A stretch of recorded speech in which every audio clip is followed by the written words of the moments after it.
Already cabinet ఉండ్రి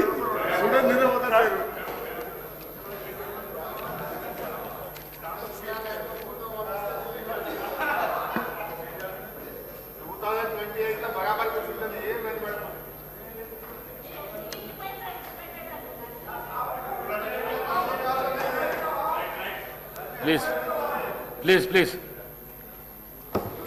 Presentation of annual financial statement, budget for 2026-27. I request the Deputy Chief Minister to present the annual financial statement, budget for 2026-27. Deputy CM garu. Speaker sir, I beg to present the annual financial statement budget for 2026-27.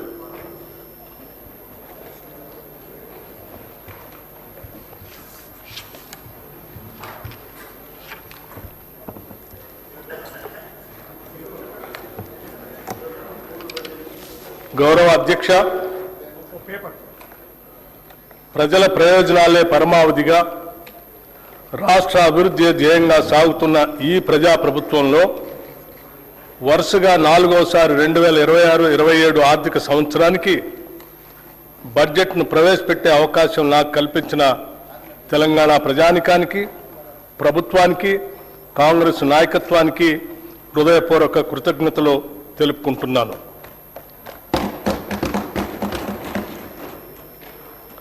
ప్రతి పౌరుడికి సామాజిక, ఆర్థిక, రాజకీయ న్యాయం అందించడమే పరిపాలన లక్ష్యం. Doctor BR Ambedkar గారు అన్నట్లుగా డాక్టర్ బాబాసాహెబ్ అంబేద్కర్ చెప్పిన అడుగుజాడల్లోనే నడుస్తూ మా పాలన సాగిస్తున్నాం. మేం పాలకులం కాదు, ప్రజలకు సేవకులం. ప్రజలు మాకు అప్పగించిన ఈ అధికారాన్ని ఒక బాధ్యతగా భావించి ప్రజా సంక్షేమం, అభివృద్ధి ధ్యేయంగా రాష్ట్రాన్ని ప్రగతి పథంలో తీసుకుపోతున్నాం. మనల్ని మనం తెలుసుకునే ఉత్తమ మార్గం ఏమిటంటే ఇతరులకు సేవ చేయటంలో మనం మర్చిపోవటం అని ఆనాడు మహాత్మా గాంధీ చెప్పిన విషయాలను గుర్తు చేసుకుంటూ ఈ 2 ఏళ్ల పాలనలో ప్రజలకు మేమిచ్చిన వాగ్దానాలను, వారు మాపై పెట్టుకున్న ఆశలను సంతృప్తికరమైన స్థాయిలో నెరవేరుస్తూ వస్తున్నాం. గత ప్రభుత్వం చేసిన ఆర్థిక మరియు వ్యవస్థల విధ్వంసాన్ని సరిచేస్తూ పాత అప్పులను, వాటి వడ్డీలను కట్టుకుంటూనే పాలనను గాడిలో పెట్టాం. ఆర్థిక క్రమశిక్షణను పాటిస్తూనే ప్రజలకు ఇచ్చిన వాగ్దానాలను నెరవేర్చడానికి శక్తి వంచన లేకుండా కృషి చేస్తున్నాం. అభివృద్ధిలో తెలంగాణ రాష్ట్రాన్ని దేశంలోనే నెంబర్ 1 స్థానంలో నిలబెట్టాలన్నదే మా లక్ష్యం. అందుకోసమే అహర్నిశలు శ్రమిస్తున్నాం. ఈ 2 ఏళ్లలోనే రాష్ట్రానికి రికార్డు స్థాయిలో పెట్టుబడులు తీసుకురాగలిగాం. ధీరోదాత్తుడు ఎన్నడూ తనకు ఎదురైన అవరోధాలకు బెదరుడు. అవరోధాలనే అవకాశాలుగా మలుచుకొని ముందుకు సాగుతాడు. మేమెంచుకున్న లక్ష్యాల వైపు అడుగులేయటంలో ఎన్ని అడ్డంకులు ఎదురైనా లెక్క చేయక ముందుకు సాగుతున్నాం. ప్రజల నుండి పన్నుల రూపంలో వచ్చిన సొమ్మును తిరిగి వారి అభ్యున్నతి కోసమే వెచ్చిస్తున్నాం. ప్రతి పైసాకు మేము కాపలాదారులుగా ఉంటున్నాం. ఆదర్శవంతమైన పాలనలో రాష్ట్రాన్ని దేశానికే తలమానికంగా నిలబెడుతున్నాం. సుస్థిర రాజకీయ వ్యవస్థ, పటిష్టమైన ప్రణాళిక, దూరదృష్టి, ప్రజలకు మేలు చేయాలనే పట్టుదల మమ్మల్ని నడిపిస్తున్నాయి. ప్రపంచ పరిస్థితులు ఏ విధంగా ఉన్నా తెలంగాణ ప్రజానికం పట్ల, వారి అభ్యున్నత పట్ల అత్యున్నతమైన చిత్తశుద్ధితో ఈ బడ్జెట్ని రూపకల్పన చేశాం. అధ్యక్ష, బడ్జెట్ అంటే సంఖ్యల చుట్టూ తిరిగే అంకెలు కాదు, ప్రజల చుట్టూ తిరిగే సంఖ్యలు. బడ్జెట్ ప్రజల జీవన స్థితిగతుల మార్పుకు దోహదపడే లెక్కలు. తెలంగాణ ప్రజల ఆశలు, ఆశయాలను నిజం చేసే సంకల్ప పత్రమే ఈ బడ్జెట్. రాష్ట్ర సమగ్రాభివృద్ధికి అద్దం పట్టేలా దీన్ని రూపొందించాం. రాజ్యాంగ విలువలకు కట్టుబడి పారదర్శకతో పాలన సాగిస్తున్నాం. గొప్పల కోసం మేము అబద్ధాలు చెప్పం. ఈ ప్రభుత్వం వాస్తవాల పునాదుల మీద పనిచేస్తుంది. మభ్యపెట్టే మాయమాటలు చెప్పం. ప్రశ్నించిన వారిని దూషించడం మా నైజం కాదు. బాధ్యతతో ఎవరు ప్రశ్నించినా బాధ్యతతోనే వారికి సమాధానం చెప్తాం. అది ప్రజల పట్ల, ప్రజాస్వామ్యం పట్ల మాకున్న చిత్తశుద్ధి. అనేక సవాళ్లు మరియు ఆర్థిక ఒత్తిళ్లను ఎదుర్కొన్నప్పటికీ తెలంగాణ రాష్ట్రం బూడిదలోంచి ఫినిక్స్ పక్షి మళ్లీ లేచినట్లు అభివృద్ధి దిశగా వడివడిగా ముందుకు సాగుతుంది.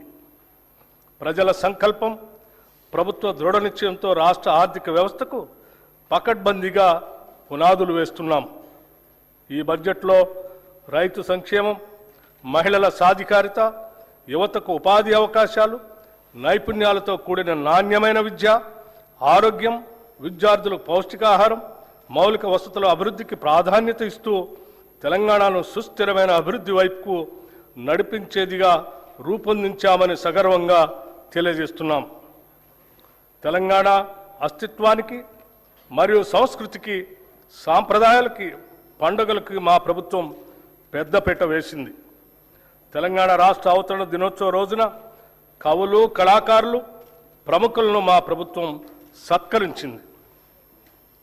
అందశ్రీ రచించిన జయ జయ హే తెలంగాణ గీతాన్ని రాష్ట్ర గీతంగా ప్రకటించాం. తెలంగాణ తల్లి విగ్రహాన్ని రైతు, శ్రామిక, మహిళా రూపురేఖలతో స్థానిక సంప్రదాయాలు ఉట్టిపడేలా రూపొందించాం. తెలంగాణలో అతిపెద్ద గిరిజన జాతర అయిన మేడారం సమ్మక్క సారలమ్మ జాతరను అత్యంత వైభవంగా నిర్వహించాం. వనదేవతల గద్దెల ప్రాంగణాన్ని చారిత్రక కట్టడాల మాదిరిగా రాతితో నిర్మించాం. కోయ వంశీయుల చరిత్రను ఈ ప్రాంగణం గోడలపై చిహ్నాలుగా, బొమ్మలుగా ఆదివాసీ పద్ధతిలో చెక్కించాం. తెలుగు చలనచిత్రాలకు తెలంగాణ గదర్ ఫిలిం అవార్డ్స్ పేరుతో అవార్డులు అందజేస్తున్నాం. ఆక్స్ఫర్డ్, స్టాన్ఫోర్డ్ యూనివర్సిటీల తరహాలో మన యూనివర్సిటీల్లో కూడా విద్యా ప్రమాణాలు పెంచాలని ప్రభుత్వం సంకల్పించింది. ఉస్మానియా విశ్వవిద్యాలయం, జవహర్లాల్ నెహ్రూ సాంకేతిక విశ్వవిద్యాలయం, వీరనారి చాకలి ఐలమ్మ మహిళా విశ్వవిద్యాలయాలను అంతర్జాతీయ స్థాయి విద్యా సంస్థలుగా తీర్చిదిద్దేందుకు చర్యలు తీసుకుంటున్నాం. విద్యా, ఉద్యోగ అవకాశాలు మెరుగుపరచడం, పెట్టుబడులను ఆకర్షించడంపై మా ప్రభుత్వం ప్రత్యేక శ్రద్ధ కనపరిచింది.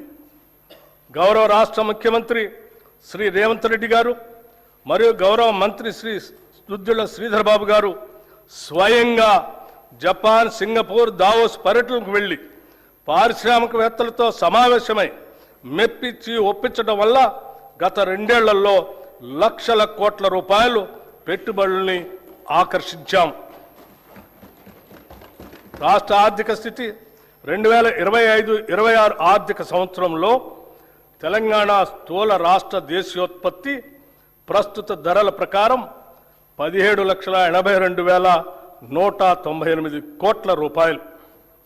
గత సంవత్సరంతో పోలిస్తే వృద్ధి రేటు 10.7% నమోదు అయింది.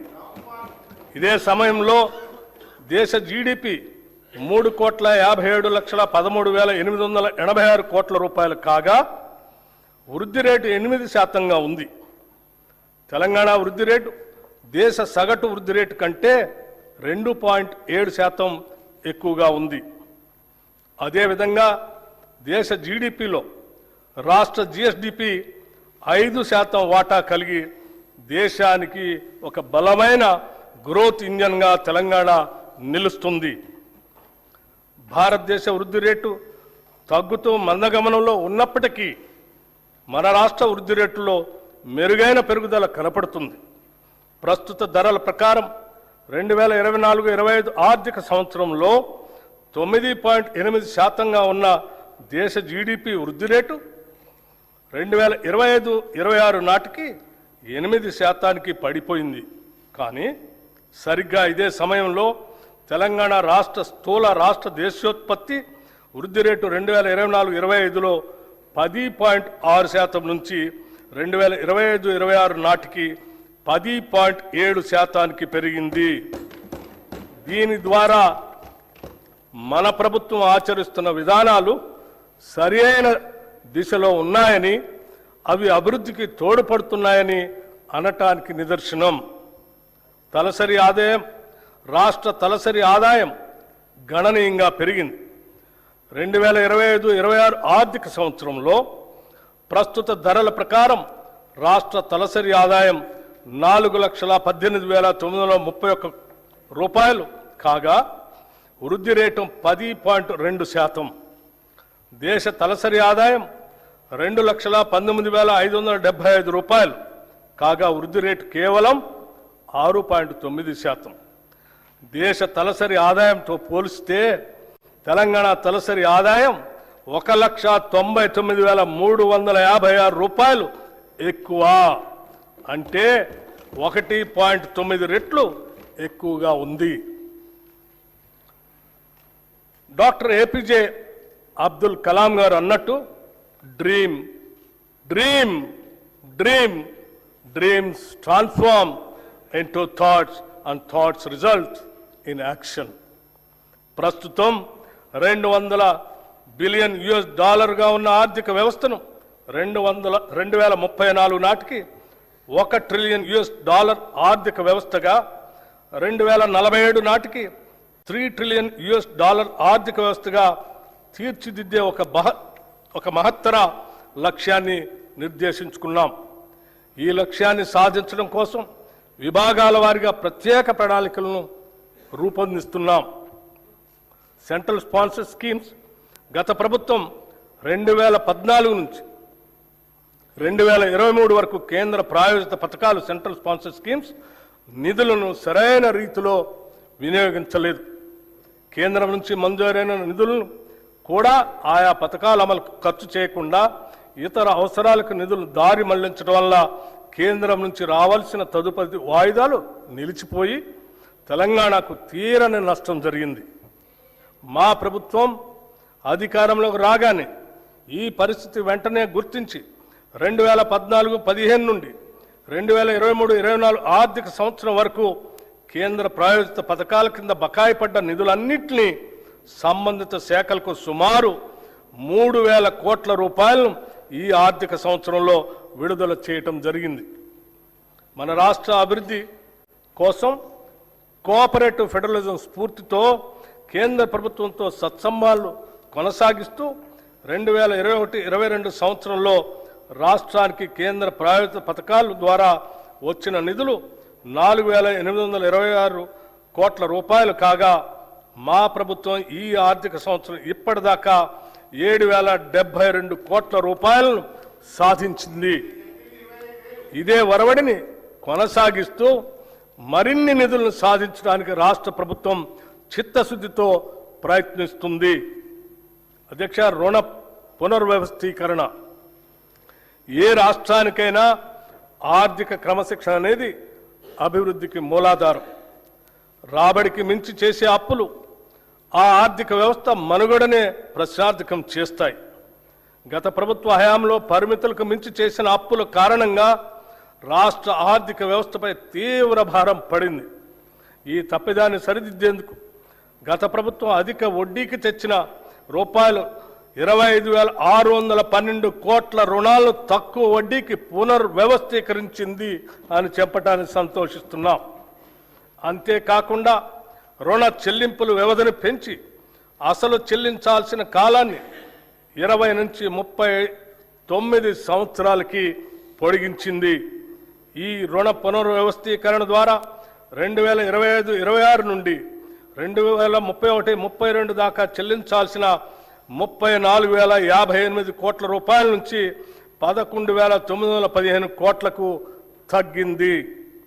దీని ద్వారా రాష్ట్రానికి 22,142 కోట్ల రూపాయలు క్యాష్ అవుట్ఫ్లో తగ్గి నగదు వెసులుబాటు కలిగింది.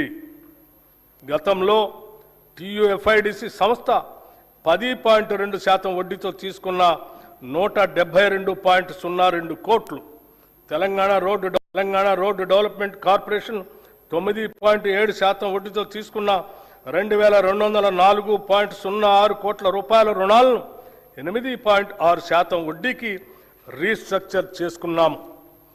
దీని ద్వారా మొత్తంగా ఈ ఆర్థిక సంవత్సరంలో సుమారు 27,988 కోట్ల అధిక వడ్డీ రుణాలను తక్కువ వడ్డీకి మార్చుకున్నాం. 16వ ఆర్థిక సంఘం కేంద్రానికి పన్నుల రూపంలో మనం ఏటా వేల కోట్ల రూపాయల ఆదాయం సమకూరుస్తుంటే తిరిగి కేంద్ర పన్నుల పంపకాల ద్వారా మనకు ఇస్తున్నది మనం కట్టే ప్రతి రూపాయలో సగటున 42 పైసలే. జనాభా నియంత్రణ పాటిస్తూ సొంత రాబడి పెంచుకుంటూ దేశ ఆర్థిక వ్యవస్థ వెన్నుముకగా నిలుస్తున్న రాష్ట్రాలకు ఈ పంపకం ద్వారా తీవ్ర అన్యాయం జరుగుతూ వస్తుంది. ఈ చారిత్రక లోపాన్ని సరిదిద్దేందుకు మన ప్రభుత్వం 16వ ఆర్థిక సంఘం ముందు బలమైన వాదనను వినిపించింది. తద్వారా కేంద్ర పన్నుల పంపకం ఫార్ములాలో కేవలం జనాభా ఆదాయ వ్యత్యాసాల లాంటి అంశాలనే కాకుండా రాష్ట్ర జిఎస్డిపిని కూడా ఒక కీలక కొలమానంగా పరిగణలో తీసుకునేలా మెప్పించి ఒప్పించడంలో మన ప్రభుత్వం విజయం సాధించింది. దీని ద్వారా తెలంగాణ వాటాను 2.102% నుండి 2.174%కి పెంచటం జరిగింది. తెలంగాణ రాష్ట్రాన్ని దేశంలోనే భవిష్యత్ ఆర్థిక శక్తిగా అభివృద్ధి చేయాలనే లక్ష్యంతో తెలంగాణ రైజింగ్ గ్లోబల్ సమ్మిట్ 2025ను డిసెంబర్ 8-9 తేదీల్లో హైదరాబాద్లోని భారత్ ఫ్యూచర్ సిటీలో విజయవంతంగా నిర్వహించాం. ప్రధాన రంగాలలో ప్రపంచ స్థాయి పెట్టుబడులను ఆకర్షించడానికి ఈ సమ్మిట్ ఒక ముఖ్య వేదికగా నిలిచింది. ప్రపంచవ్యాప్తంగా సుమారు 2,000 మంది అంతర్జాతీయ ప్రతినిధులు, పెట్టుబడిదారులు, విధాన రూపకర్తలు, ఆర్థిక నిపుణులు, సాంకేతిక రంగ నిపుణులు ఈ సమ్మిట్లో పాల్గొన్నారు. ఈ సమ్మిట్లో నోబెల్ బహుమతి గ్రహీతలు ఆర్థికవేత్త శ్రీ అభిజిత్ బెనర్జీ, సామాజికవేత్త శ్రీ కైలాష్ సత్యార్థి, ఆర్బీఐ మాజీ గవర్నర్లు శ్రీ దువ్వూరి సుబ్బారావు, శ్రీ రఘురామ రాజన్, ఆర్థికవేత్త శ్రీ అరవింద్ సుబ్రహ్మణ్యన్, యునైటెడ్ కింగ్డమ్ మాజీ ప్రధాని Shri Tony Blair, world economic forum ప్రతినిధి శ్రీ జెర్మీ జగ్గన్స్ వంటి ప్రముఖులు పాల్గొన్నారు. అదేవిధంగా పరిశ్రమల రంగం నుంచి శ్రీ శంతన్ నారాయణ్, శ్రీ ఆనంద్ మహేంద్ర, శ్రీ ప్రేమ్ వాట్సా, శ్రీ ఎరిక్ స్వైడర్ వంటి ప్రముఖ పారిశ్రామికవేత్తలు కూడా పాల్గొన్నారు. ఈ సమ్మిట్ సందర్భంగా తెలంగాణ రైజింగ్ విజన్ 2047 పత్రాన్ని అధికారికంగా విడుదల చేయటం జరిగింది. ఈ విజన్ పత్రం క్యూర్, ప్యూర్, రేర్ అనే 3 ప్రాంతాల ఆధారంగా సమతుల్య సుస్థిర అభివృద్ధి సాధించడానికి రాష్ట్ర దీర్ఘకాలిక అభివృద్ధి వ్యూహాన్ని ప్రతిపాదించింది. సమ్మిట్ సందర్భంగా దాదాపు 100 పైబడి ఎంఓయూలు కుదుర్చుకున్నాం. వీటి ద్వారా సుమారు 5,75,000 కోట్ల రూపాయలు పెట్టుబడులు పెట్టడానికి పెట్టుబడిదారులు తమ ఆసక్తిని వ్యక్తపరిచారు. హైదరాబాద్లో సాఫ్రన్ సిఎఫ్ఎం అంతర్జాతీయ ఏరోక్రాఫ్ట్ ఇంజన్ యొక్క మెయింటెనెన్స్, రిపేర్ మరియు ఓవరాల్ ఎంఆర్ఓ సదుపాయ కేంద్రాన్ని ప్రారంభించడం ఒక చారిత్రాత్మక ప్రభుత్వ విజయం. గౌరవ ముఖ్యమంత్రి శ్రీ రేవంత్ రెడ్డి గారు దావోస్లో next gen life sciences policy 2026-2030ను ఆవిష్కరించారు. ఈ పాలసీ లక్ష్యం 2030 నాటికి ఆర్టిఫిషియల్ ఇంటెలిజెన్స్ పరిశోధనాభివృద్ధి మరియు ఆధునిక తయారీ రంగాల్లో తెలంగాణను ప్రపంచంలో మొదటి 5 లైఫ్ క్లస్టర్లలో ఒకటిగా నిలపటం. ఈ రంగంలో ఇప్పటిదాకా 73,360 కోట్ల పెట్టుబడుల్ని ఆకర్షించాము. దీనివల్ల 1,00,000 మందికి ప్రత్యక్షంగా మరియు 2,50,000 మందికి పరోక్షంగా ఉద్యోగాలు సృష్టించబడతాయి. సింగపూర్కు చెందిన ఏజీఐడిసి, వియత్నాంకు చెందిన వెన్ గ్రూప్, జేసీకి ఇన్ఫ్రా ప్రాజెక్ట్స్ లిమిటెడ్ సంస్థల నుంచి మొత్తం 1,03,500 కోట్ల రూపాయల పెట్టుబడులు వస్తాయి. ప్రణాళికాబద్ధంగా అభివృద్ధి సాధించడానికి, ఈ అభివృద్ధికి ప్రజలను వారసులను చేస్తూ ముందుకు సాగటానికి అంతర్జాతీయ స్థాయిలో ఎక్కడా లేని విధంగా క్యూర్, ప్యూర్, రేర్ అనే 3 ప్రధాన ప్రాంతాలుగా గుర్తించాం. క్యూర్లో సేవా రంగానికి, ప్యూర్లో ఉత్పాదక రంగానికి, రేర్లో వ్యవసాయ మరియు వ్యవసాయ అనుబంధ రంగాలకు ప్రాధాన్యత ఇస్తూ రాష్ట్రాన్ని అభివృద్ధి చేస్తున్నాం. Hyderabad outer ring road ORR లోపల క్యూర్ ప్రాంతంలో technology, artificial intelligence, global capability సెంటర్లు, పరిశోధన, అభివృద్ధి, స్టార్టప్, ఫైనాన్షియల్ సర్వీసెస్ సంస్థలు మరియు ఇతర సర్వీస్ సెక్టార్లను అధిక విలువైన సేవల కేంద్రంగా అభివృద్ధి చేయాలని నిర్ణయించాం. తెలంగాణలో పట్టణ జనాభా 2031 నాటికి 53.8% చేరుకునే అవకాశం ఉంది. ఈ నేపథ్యంలో క్యూర్ ప్రాంత పరిధిని కాలుష్యరహితంగా నెట్ జీరో మార్చేందుకు కావలసిన అన్ని చర్యలు తీసుకుంటున్నాం. సందర్భంగా health policy, Hyderabad industrial lands transformation పాలసీని కింద కాలుష్య కారక పరిశ్రమలను ORR బయటికి తరలించేందుకు మరియు సింగిల్ యూజ్ ప్లాస్టిక్ వినియోగాన్ని నిషేధించేందుకు చర్యలు తీసుకుంటున్నాం. క్యూర్ పరిధిలో ప్రస్తుతం ఉన్న పెట్రోల్, డీజిల్ ఆటోలను రెట్రో ఫిట్టింగ్ ద్వారా ఎలక్ట్రిక్ వాహనాలుగా ప్రభుత్వ ఖర్చుతో మారుస్తాం. Peri urban region economy, outer ring road, regional ring road మధ్య ప్రాంతాన్ని మ్యానుఫ్యాక్చరింగ్ హబ్గా అభివృద్ధి చేయాలని లక్ష్యంగా పెట్టుకున్నాం. ఈ ప్రాంతంలో తయారీ పరిశ్రమలు, MSME క్లస్టర్లు, లాజిస్టిక్ హబ్లు, పారిశ్రామిక పార్కులు ఏర్పడేలా చర్యలు తీసుకుంటాం. దీని ద్వారా ముఖ్యంగా పెద్ద ఎత్తున ఉద్యోగాలు సృష్టించబడతాయి. ఈ ప్రాంతం తెలంగాణ ఆర్థిక వ్యవస్థకు తయారీ కేంద్రంగా, మ్యానుఫ్యాక్చరింగ్ ఇంజన్గా మారనుంది. రీజనల్ రింగ్ రోడ్ అవతల ఉన్న ప్రాంతాలను వ్యవసాయ వాల్యూ యాడెడ్ ఆర్థిక వ్యవస్థగా ఏర్పాటు చేస్తున్నాం. ఇందులో ఆహార ప్రాసెసింగ్ పరిశ్రమలు, విలువ ఆధారిత వ్యవసాయం, పర్యావరణ పర్యాటక రంగంపై ప్రత్యేక దృష్టి సారిస్తున్నాం. దీని ద్వారా గ్రామీణ ప్రాంతాల ఆదాయం పెరిగి సమగ్ర ప్రాంతీయ అభివృద్ధి సాధ్యమవుతుంది. హైదరాబాద్ అభివృద్ధికి ప్రభుత్వం పలు చర్యలు తీసుకుంటుంది. ఔటర్ రింగ్ రోడ్ అవతల లోపల ఉన్న 20 మున్సిపాలిటీలను, 7 కార్పొరేషన్లను విలీనం చేస్తూ GHMC ప్రాంతాన్ని పరిపాలనా సౌలభ్యం కోసం ప్రభుత్వం పునర్వ్యవస్థీకరించి నగరంలో సమ్మిళిత మరియు సమాన అభివృద్ధిని సాధించే దిశగా మన ప్రభుత్వం GHMCని కొత్త డివిజన్లు మరియు బ్లాకులతో కూడిన గ్రేటర్ హైదరాబాద్, సైబరాబాద్ మరియు మల్కాజ్గిరి అనే 3 నగరపాలక సంస్థలుగా విభజించింది. అనేక పాలనాపరమైన సంస్కరణతో పాటు ప్రణాళికాబద్ధమైన అభివృద్ధి కోసం సమర్థులైన అధికారుల్ని నియమించడం జరిగింది. ఈ పునర్వ్యవస్థీకరణ ద్వారా పరిపాలనా వికేంద్రీకరణ, స్థానిక స్థాయిలో జవాబుదారీతనం పెంపు, మౌలిక సదుపాయాల అభివృద్ధి మరియు పౌరులకు వేగవంతమైన సేవలు అందుబాటులోకి రానున్నాయి. ఈ 3 మున్సిపల్ కార్పొరేషన్లతో పాటు హైదరాబాద్ మెట్రోపాలిటన్ వాటర్ సంస్థ, హైడ్రా వంటి సంస్థలన్నింటినీ సమన్వయపరిచే ఒక సంస్థను ఏర్పాటు చేయడానికి తగిన చట్ట సవరణ చేయాలని నిర్ణయించాం. ప్రపంచవ్యాప్తంగా అతివేగంగా అభివృద్ధి చెందుతున్న గ్లోబల్ సిటీల జాబితాలో ఇప్పటిదాకా మన దేశంలో ఢిల్లీ, ముంబై వంటి పట్టణాలు మాత్రమే టాప్ 10 లిస్టులో ఉన్నాయి. ఇప్పుడు హైదరాబాద్ కూడా ఆ జాబితాలో చేరబోతున్నది.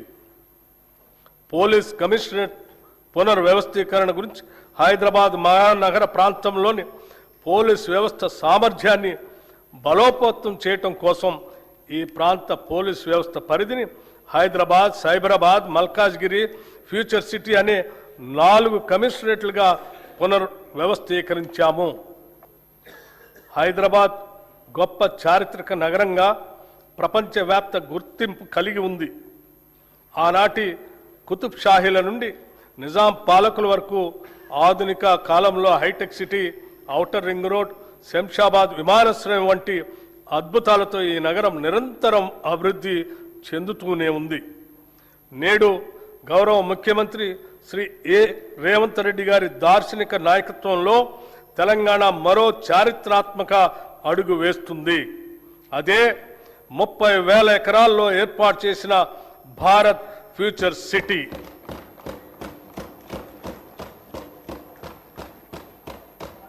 రేడియల్ రోడ్ల నిర్మాణం, ఫ్యూచర్ సిటీని నేరుగా ఆంధ్రప్రదేశ్లోని మచిలీపట్నం పోర్టుకి అనుసంధానించే గ్రీన్ఫీల్డ్ జాతీయ రహదారి, భూగర్భ విద్యుత్ వ్యవస్థ, పర్యావరణ అనుకూల స్మార్ట్ గ్రిడ్లతో ఈ నగరం సుస్థిర అభివృద్ధికి నిదర్శనంగా నిలుస్తుంది.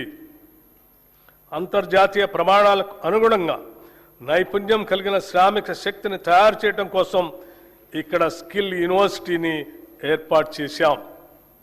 ఈ ఫ్యూచర్ సిటీ నిర్మాణం పూర్తి చేసుకుంటే ఈ నగరం అంతర్జాతీయ నగరాల సరసన నిలిచి అంతర్జాతీయ పర్యాటక కేంద్రంగా మారుతుంది.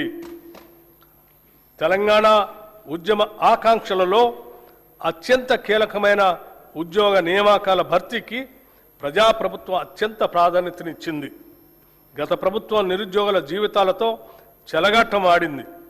టీజీపీఎస్సీ ద్వారా నిర్వహించే అత్యున్నతమైన గ్రూప్ 1, గ్రూప్ 2 పరీక్షలను సమర్థవంతంగా నిర్వహించలేక పరీక్షా పత్రాలు లీక్ కావడంతో రాజ్యాంగబద్ధ సంస్థ అయిన టీజీపీఎస్సీ నవ్వుల పాలైంది.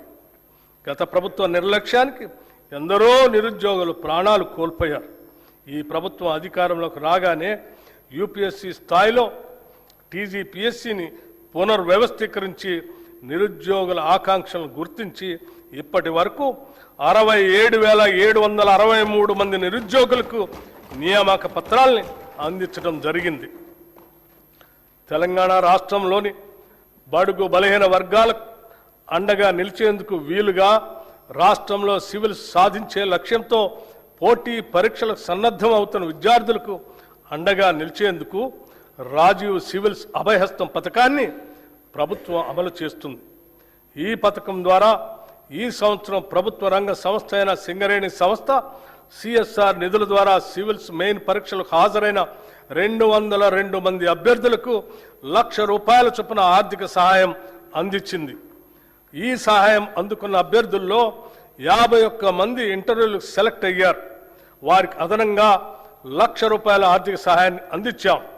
వారిలో 20 మంది యూపీఎస్సీ సివిల్ సర్వీసెస్ ఫలితాల్లో మంచి ర్యాంకులు సాధించి తెలంగాణ రాష్ట్ర యువత తమ సత్తాను చాటి చెప్పారు. తెలంగాణ రాష్ట్రంలో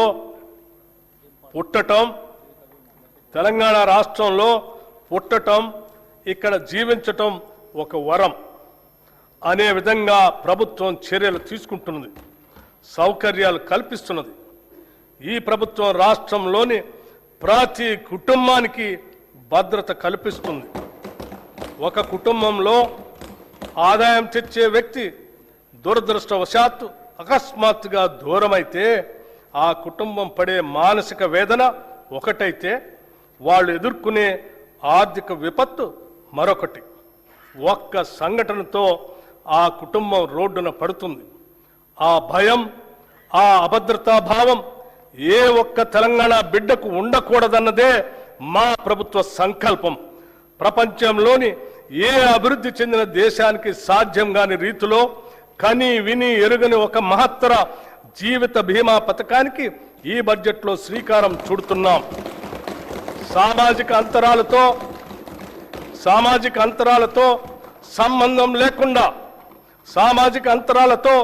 సంబంధం లేకుండా పేద మధ్యతరగతి ధనిక అనే తేడా చూడకుండా రాష్ట్రంలోని 1,15,00,000 కుటుంబాలకు ప్రతి కుటుంబానికి ₹5,00,000 జీవిత బీమా అందించే విధంగా జూన్ 2, 2026 నుండి ఇందిరమ్మ కుటుంబ జీవిత బీమా పథకంను నూతనంగా ప్రవేశపెడుతున్నాం.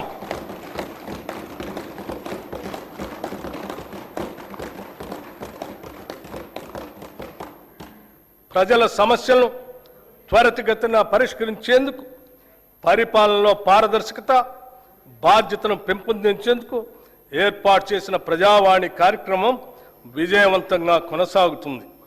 హైదరాబాద్లో ఉన్న మహాత్మా జ్యోతిబా పూలే ప్రజాభవన్లో ప్రజల వినతులను నేరుగా సమర్పించే అవకాశాన్ని కల్పించాం.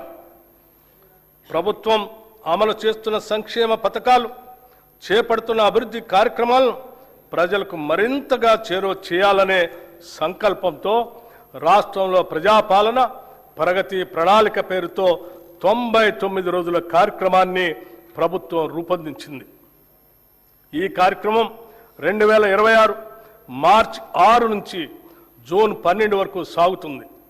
గ్రామ, మండల, నియోజకవర్గ, జిల్లా మరియు రాష్ట్ర స్థాయిల వరకు పరిశుభ్రత, ఫైళ్ల క్లియరెన్స్, ఆరోగ్యం, రోడ్డు సేఫ్టీ, సంక్షేమం, పిల్లల భద్రత, డ్రగ్స్కు నో, రైతు సంక్షేమం, వ్యవసాయం, విద్య, యువత, క్రీడలు, మహిళలు, పర్యావరణం వంటి 10 అంశాలతో కూడిన ఈ కార్యక్రమాన్ని ప్రజాప్రతినిధులు, జిల్లా అధికారులు, స్వయం సహాయక సంఘాల మహిళలు మరియు పౌర సమాజ సంస్థల భాగస్వామ్యంతో అమలు చేస్తున్నాం. గత ప్రభుత్వం అట్టహాసంగా తెచ్చిన ధరణితో రైతులు అలివికాని కష్టాలు ఎదుర్కొన్నారు. ఈ భూ సమస్యలకు శాశ్వత పరిష్కారం కోసం ప్రభుత్వం తెలంగాణ భూభారతి చట్టం 2025ను అమలు చేసింది. ఈ చట్టం ద్వారా ప్రత్యేకమైన భూధార్ భూమి గుర్తింపు వ్యవస్థతో పాటు ఆర్టిఫిషియల్ ఇంటెలిజెన్స్ ఆధారిత భూమిత్ర చాట్ బాట్ను కూడా ప్రవేశపెట్టింది. గ్రామ స్థాయిలో భూ పరిపాలన బలోపేతం చేయడానికి 5010 గ్రామ పాలనా అధికారులతో సహా 8900 మంది సిబ్బందిని నియమించాం. అదనంగా 5520 లైసెన్స్డ్ సర్వేయర్లు తమ సేవలను అందిస్తున్నారు. ఈ సంవత్సరం 3,76,000 కొత్త పట్టాదారు పాస్బుక్స్ జారీ చేయబడ్డాయి. భూభారతి చట్టం అమలులో భాగంగా రిజిస్ట్రేషన్, రెవెన్యూ, సర్వే సేవలను ఒకే వేదికపై తీసుకొని వచ్చాము. దీంతో రైతుల సమస్యలకు త్వరిత పరిష్కారం అందించే అవకాశం కలిగింది. పార్లమెంట్, అసెంబ్లీ, నియోజకవర్గాల పునర్విభజన, పంచాయతీలు, పట్టణ స్థానిక సంస్థల ఏర్పాట్లు, రిజర్వేషన్ల అమలు వంటి ప్రజాస్వామ్య ప్రక్రియలకు మూలాధారమైన జనగణనను డిజిటల్ విధానంలో నిర్వహించేందుకు ఏర్పాట్లు ముమ్మరంగా సాగుతున్నాయి. తెలంగాణ రాష్ట్రం ఏర్పడిన తర్వాత జరుగుతున్న మొట్టమొదటి జనగణన ఇది. దీనిలో స్వీయ నమోదు, సెల్ఫ్ ఎన్యూమరేషన్ విధానం, కులగణన అంశం ఉన్నాయి.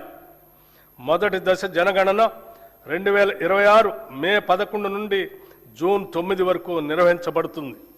సెల్ఫ్ ఎన్యూమరేషన్ ప్రక్రియ 2026 ఏప్రిల్ 26 నుండి మే 10 వరకు కొనసాగుతుంది. రెండవ దశ దేశవ్యాప్తంగా 2027 ఫిబ్రవరి 9 నుండి ఫిబ్రవరి 28 వరకు నిర్వహిస్తారు. తదుపరి మార్చి 1, 2027 తేదీని రిఫరెన్స్ డేట్గా తీసుకుంటారు. ప్రజల ఆకాంక్షలను దృష్టిలో ఉంచుకొని ఈ ప్రజా ప్రభుత్వం అభయహస్తం పేరుతో ప్రజాహిత పథకాలను అమలు పరుస్తుంది. కనీస సదుపాయాలు కూడా లేని వారికి ఉపయోగపడే విధంగా మహాలక్ష్మి, గృహజ్యోతి, ఇందిరమ్మ ఇళ్ళు, మహిళా శక్తి మిషన్ వంటి పథకాలు పేదల జీవితాల్లో వెలుగులు నింపుతున్నాయి. మహాలక్ష్మి పథకం మేము అధికారంలోకి వచ్చిన వెంటనే అమలుపరిచిన మొదటి వాగ్దానం. ఉచిత బస్సు ప్రయాణం. ఈ పథకం ద్వారా ప్రతిరోజు రాష్ట్రంలోని 34,37,000 మంది ఆడబిడ్డలు ఉచితంగా ఆర్టీసీ బస్సులో ప్రయాణిస్తున్నారు. ఇప్పటి వరకు ఈ పథకం ద్వారా రాష్ట్రంలోని మహిళలు 269,68,00,000 ఉచిత ప్రయాణాలు చేసి దాదాపు 9,222 కోట్ల రూపాయల్ని ఆదా చేసుకున్నారు. 500కే గ్యాస్ సిలిండర్. వంట గ్యాస్ సిలిండర్ భారం నుంచి మహిళలను ఉపశమనం కల్పించేందుకు 500 రూపాయలకే గ్యాస్ సిలిండర్ను అందించే పథకాన్ని ప్రభుత్వం ప్రారంభించింది. ఈ పథకం కింద రాష్ట్రంలో 42,90,000 కుటుంబాలకి లబ్ధి చేకూరింది. ఈ పథకం ద్వారా సుమారు 752 కోట్ల రూపాయలు మహిళలకు ఆదా అయింది. గృహజ్యోతి పథకం ద్వారా సుమారు 53,09,000 పేద మధ్యతరగతి కుటుంబాలకి 200 యూనిట్ల వరకు ఉచిత కరెంటు అందిస్తున్నాం. ఈ పథకం కింద ఇప్పటి వరకు 10,97,00,000 సున్నా బిల్లులు జారీ చేయబడ్డాయి.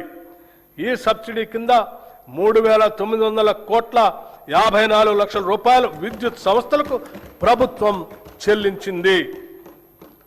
చేయూత పథకానికి అర్హులైన వారికి 2 లక్షల నూతన పెన్షన్లు ఇవ్వటానికి మంజూరు చేస్తున్నాము. చేయూత పథకానికి అర్హులైన వారికి 2 లక్షల నూతన పెన్షన్లు మంజూరు చేస్తున్నాము. రాష్ట్రంలోని ఐకేపీ సంఘాల్లోని 1 కోటి మంది మహిళలను కోటీశ్వరం చేయాలనేది మా ప్రభుత్వ సంకల్పం. అందుకోసం 5 సంవత్సరాల్లో 1,00,000 కోట్ల రూపాయల మేరకు బ్యాంకు ద్వారా రుణాలను ఇప్పించే ప్రయత్నం చేస్తున్నాం. దీనిలో భాగంగా ఇప్పటికే 57,938 కోట్ల రూపాయల రుణం ఇప్పించడం జరిగింది. వడ్డీ లేని రుణాల పథకం కింద 2023 డిసెంబర్ నుండి ఈనాటి వరకు పట్టణ గ్రామీణ సెల్ఫ్ హెల్ప్ గ్రూప్స్ కి 1,329 కోట్ల వడ్డీ రాయితీని విడుదల చేయటం జరిగింది. రాష్ట్రంలో 67 లక్షల మహిళలతో ఐకేపీ బలమైన స్వయం సహాయక సంఘాల నెట్వర్క్ గా ఏర్పడింది. మహిళా సంఘాలతో శిల్పారామంలో 106 స్టాళ్లతో ఇందిరా మహిళా శక్తి బజార్ ఏర్పాటు చేశాం. ఈ సముదాయం యొక్క ఉత్పత్తులు 7,68,00,000కి చేరాయి. సెల్ఫ్ హెల్ప్ గ్రూప్స్ ద్వారా 600 బస్సులను కొనుగోలు చేసి టీజీఎస్ఆర్టీసీకి అద్దెకి ఇవ్వటానికి ప్రభుత్వం నిర్ణయించి మొదటి దశలో 177,84,00,000 రూపాయలతో 494 బస్సుల్ని కొనుగోలు చేసింది. నారాయణపేట మరియు సంగారెడ్డిలో 2 పెట్రోల్ బంకులు ఏర్పాటు చేశాం. 28 పెట్రోల్ బంకుల ఏర్పాటు పురోగతిలో ఉన్నాయి. మహిళా సాధికారతను మరింత బలోపేతం చేయడానికి ఇప్పటికే ఉన్న 10 జిల్లాలకు అదనంగా 22 జిల్లాల్లో ఇందిరా మహిళా శక్తి భవనాలు ఏర్పాటు చేస్తున్నాము. మారుమూల ప్రాంతాల్లో ఉన్న షెడ్యూల్డ్ తెగల వారికి 12,600 కోట్ల రూపాయల బడ్జెట్తో ఇందిరా సవర గిరి జల వికాసం పథకం ద్వారా 100% సబ్సిడీతో సోలార్ పంప్ సెట్లు అందించి వారి పురోగతికి ఇదోతికంగా తోడ్పడతాం. 6 లక్షల ఎకరాల పోడు భూముల్లో అటవీ ఉత్పత్తులకు సంబంధించిన తోటల పెంపకాన్ని ప్రోత్సహించి 2,10,000 గిరిజన రైతులకు ఈ సౌకర్యం అందిస్తాము. ఈ పథకాన్ని ఇప్పటికే అచ్చంపేటలో పైలట్ ప్రాజెక్టుగా ప్రారంభించాము. దీని విధి విధానాలు అధ్యయనం చేసి రాష్ట్ర వ్యాప్తంగా అమలు చేస్తాం. దేశానికి అన్నం పెడుతున్న రైతు సంక్షేమమే ప్రథమ ప్రాధాన్యతగా మేము భావిస్తున్నాం. రైతులకు ప్రభుత్వం ఇస్తున్న ప్రోత్సాహంతో వ్యవసాయ దిగుబడుల్లో తెలంగాణ రాష్ట్రం దేశంలోనే మొదటి స్థానంలో నిలిచింది. రైతులకు పెట్టుబడి సహాయం కోసం రైతు భరోసా పథకం ద్వారా ప్రతి సీజన్కు ఎకరాకి 6,000 చొప్పున 2 పంటలు కలిపి సంవత్సరానికి 12,000 రూపాయలు సహాయం అందిస్తున్నాం. రైతులకు మద్దతు ధరనివ్వటం కోసం వారికి ప్రోత్సాహకంగా సన్న వడ్లకు క్వింటాకు 500 రూపాయల చొప్పున అందజేస్తూ ప్రభుత్వం వారికి అండగా నిలుస్తుంది. దీని ద్వారా ప్రతి ఎకరానికి రైతుకు సగటున దాదాపు 25 క్వింటాళ్లు దిగుబడి వస్తుందని పరిగణిస్తే ఒక్క సీజన్కు ఎకరానికి రైతుకు సుమారు 12,500 రూపాయలు ఆదాయం వస్తుంది. దీనివలన రైతుకు సంవత్సరానికి 2 పంటలకు కలిపి 25,000 రూపాయలు అధిక ఆదాయం ఎకరానికి లభిస్తుంది. 2024-25 సంవత్సరంలో 284,16,000 మెట్రిక్ టన్నుల వరి 1,27,00,000 ఎకరాల్లో పండింది. ఫిలిప్పైన్స్కు 22,750 మెట్రిక్ టన్నుల బియ్యం తెలంగాణ నుంచి ఎగుమతి చేయటం జరిగింది. దీని ద్వారా మన బియ్యానికి డిమాండ్ పెరిగి రైతాంగానికి మరింతగా మద్దతు ధర లభించింది. రాష్ట్రంలో ఉద్యాన పంటల విస్తీర్ణం సుమారు 13 లక్షల ఎకరాలుగా ఉంది. మామిడి, సీతాఫలం, మిరప, పసుపు, నారింజ వంటి పంటల అభివృద్ధికి మా ప్రభుత్వం ప్రాధాన్యత ఇస్తుంది.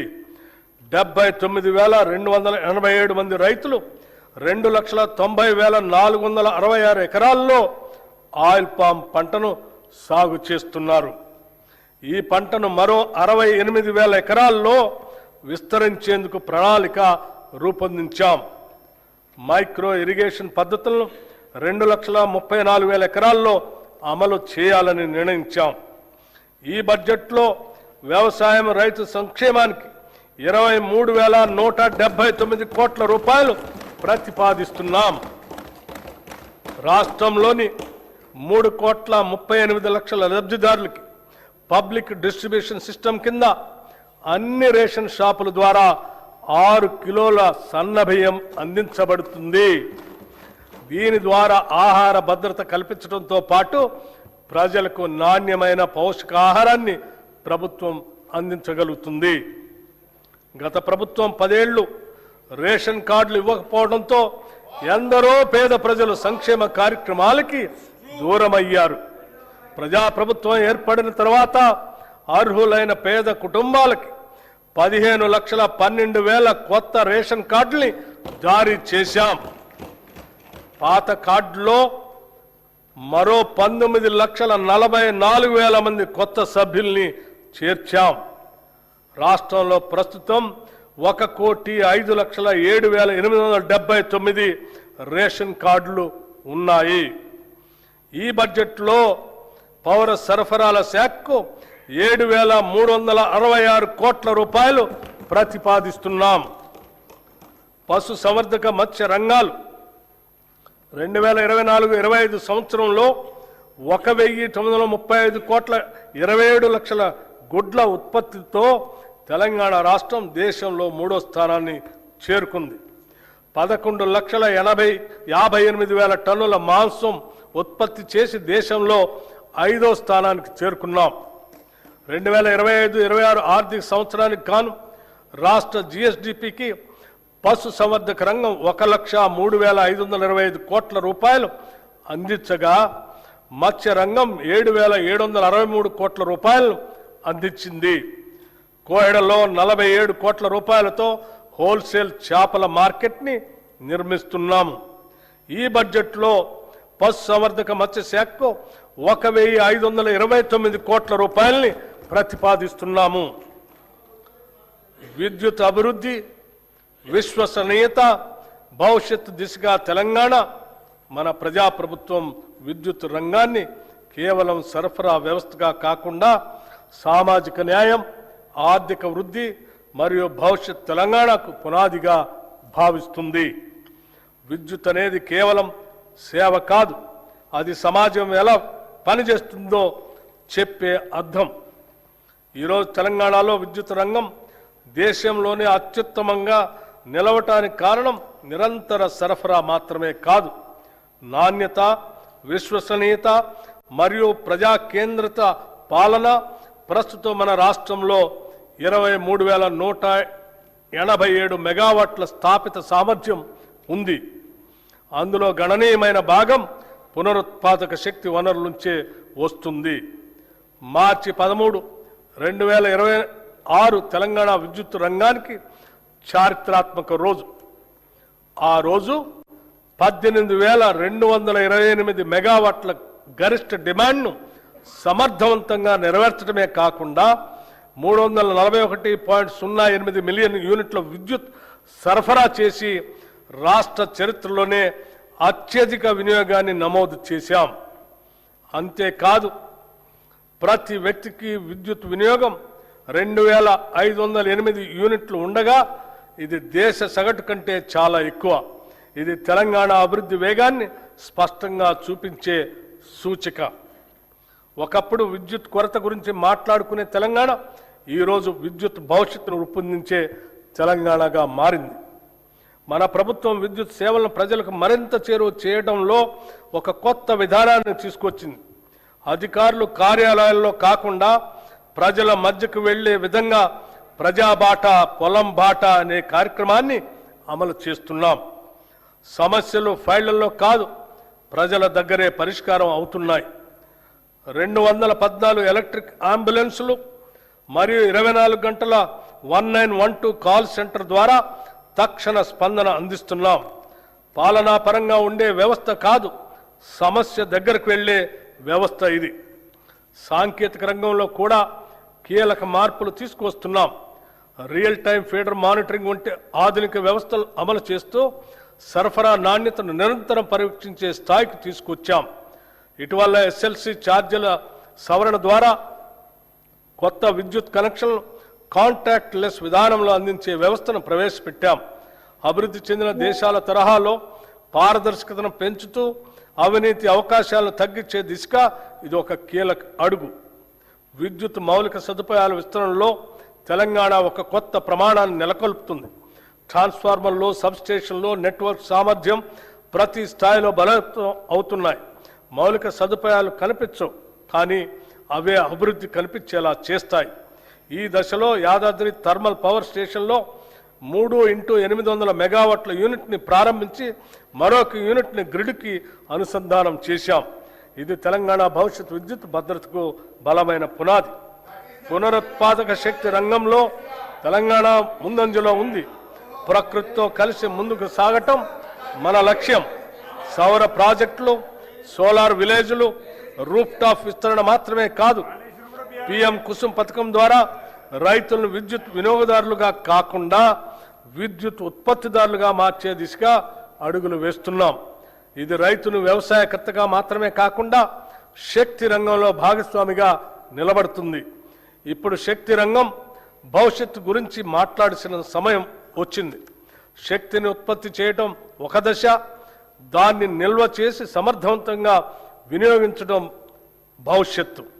ఈ దశగా మహేశ్వరం మరియు చౌటప్పల్లో 1500 megawatts hour battery energy storage వ్యవస్థలను ఏర్పాటు చేస్తున్నాం. అలాగే టీజీ జెన్కో హైడల్ ఉత్పత్తిలో రికార్డు సాధించే లక్ష్యాన్ని దాదాపు రెట్టింపు చేసింది. ఈ సందర్భంగా సింగరేణి కాలేజ్ కంపెనీ లిమిటెడ్ సంస్థ చేసిన సేవలను కూడా మనం గుర్తు చేసుకోవాలి. రాష్ట్ర విద్యుత్ ఉత్పత్తి, ప్రసారం, పంపిణీ వ్యవస్థకు అవసరమైన బొగ్గు సరఫరాలో ఈ సంస్థ కీలక పాత్ర పోషిస్తుంది. అదేవిధంగా జైపూర్ థర్మల్ ప్లాంట్ ద్వారా విద్యుత్ ఉత్పత్తిలో కూడా ఈ సంస్థ తన వంతు పాత్రను పోషిస్తుంది. తెలంగాణ శక్తి రంగం నిరంతరంగా ముందుకు సాగటానికి ఈ సంస్థ అందిస్తున్న సహకారం ఒక బలమైన పునాది. తెలంగాణ రైజింగ్ గ్లోబల్ సమ్మిట్ సందర్భంగా టీజీ జెన్కో ద్వారా 11,460 మెగావాట్ల పంప్ స్టోరేజ్ మరియు ఇతర ప్రాజెక్టులకు 95,150 కోట్ల పెట్టుబడుల్ని ఆకర్షించాం.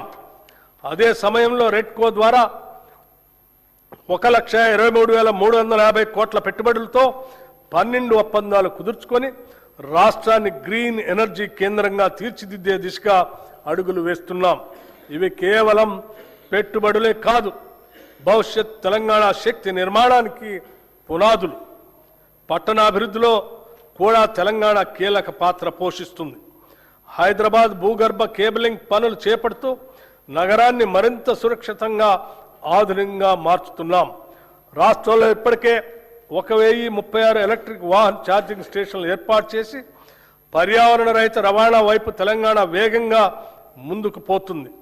తెలంగాణ రైజింగ్ దృష్టిలో భాగంగా క్యూర్ ప్రాంతాల్లో గ్రీన్ మొబిలిటీని మరింత విస్తరించే దిశగా కూడా క్రమబద్ధమైన చర్యలు తీసుకుంటున్నాం. మన ప్రభుత్వం విద్యుత్ రంగాన్ని సామాజిక న్యాయ సాధనంగా కూడా ఉపయోగిస్తుంది. గృహజ్యోతి పథకం ద్వారా 53 లక్షలకు పైగా కుటుంబాలు లబ్ధి పొందుతున్నాయి. దీనికి భారీగా బడ్జెట్ మద్దతు అందిస్తూ డిస్కమ్లకు ప్రభుత్వం ప్రజల తరపున భారం భరిస్తుంది. విద్యా సంస్థలకు ఉచిత విద్యుత్, వ్యవసాయ సబ్సిడీ ఇవన్నీ కలిపి ఒక స్పష్టమైన సందేశం ఇస్తున్నాయి. రైతుకిచ్చే విద్యుత్ ఖర్చు కాదు, ఇది భవిష్యత్తుకు పెట్టుబడి. రైతు డిస్కమ్ ఏర్పాటు ద్వారా వ్యవసాయానికి మరింత కేంద్రీకృత మరియు నాణ్యమైన సేవలు అందించే దిశగా ముందుకు సాగుతున్నాం. చీకటి పోవటం అంటే కేవలం వెలుగు రావటం కాదు, ప్రజల్లో నమ్మకం పెరగటం. మన లక్ష్యం స్పష్టంగా ఉంది. ప్రతి ఇంటికి విద్యుత్, ప్రతి రైతుకి భరోసా, ప్రతి పరిశ్రమకు శక్తి, ప్రతి పౌరునికి నాణ్యమైన సేవ. విద్యుత్ సరఫరా చేయటం మన బాధ్యత. భవిష్యత్ తెలంగాణను శక్తివంతం చేయటం మన సంకల్పం. ఈ బడ్జెట్లో విద్యుత్ శాఖకు 21,285 కోట్ల రూపాయలు ప్రతిపాదిస్తున్నాం. మహాత్మా జ్యోతిరావు పూలే గారు చెప్పినట్లు, చదువు లేకపోతే జ్ఞానం రాదు, జ్ఞానం లేకపోతే నైతిక విలువలు ఉండవు, నైతిక విలువలు లేకపోతే అభివృద్ధి సాధ్యం కాదు. సమాజంలోని అట్టడుగు వర్గాలకు చదువు ఒక్కటే ఉంటే ఇవన్నీ లభిస్తాయి. నిజమైన విద్య సాధికారతనిస్తుంది. యంగ్ ఇండియా ఇంటిగ్రేటెడ్ రెసిడెన్షియల్ పాఠశాల ఏ దేశ భవిష్యత్తు అయినా విద్యతోనే నిర్మితమవుతుంది. ఈ సత్యాన్ని గుర్తించిన ప్రభుత్వం విద్యారంగంలో చారిత్రాత్మక మార్పులు తీసుకొచ్చే దిశగా అడుగులు వేస్తుంది. నాణ్యమైన నైపుణ్యం కలిగిన విద్యను అందించాలనే సంకల్పంతో అన్ని అసెంబ్లీ నియోజకవర్గాల్లో యంగ్ ఇండియా ఇంటిగ్రేటెడ్ రెసిడెన్షియల్ పాఠశాలని మంజూరు చేయాలని నిర్ణయించాం.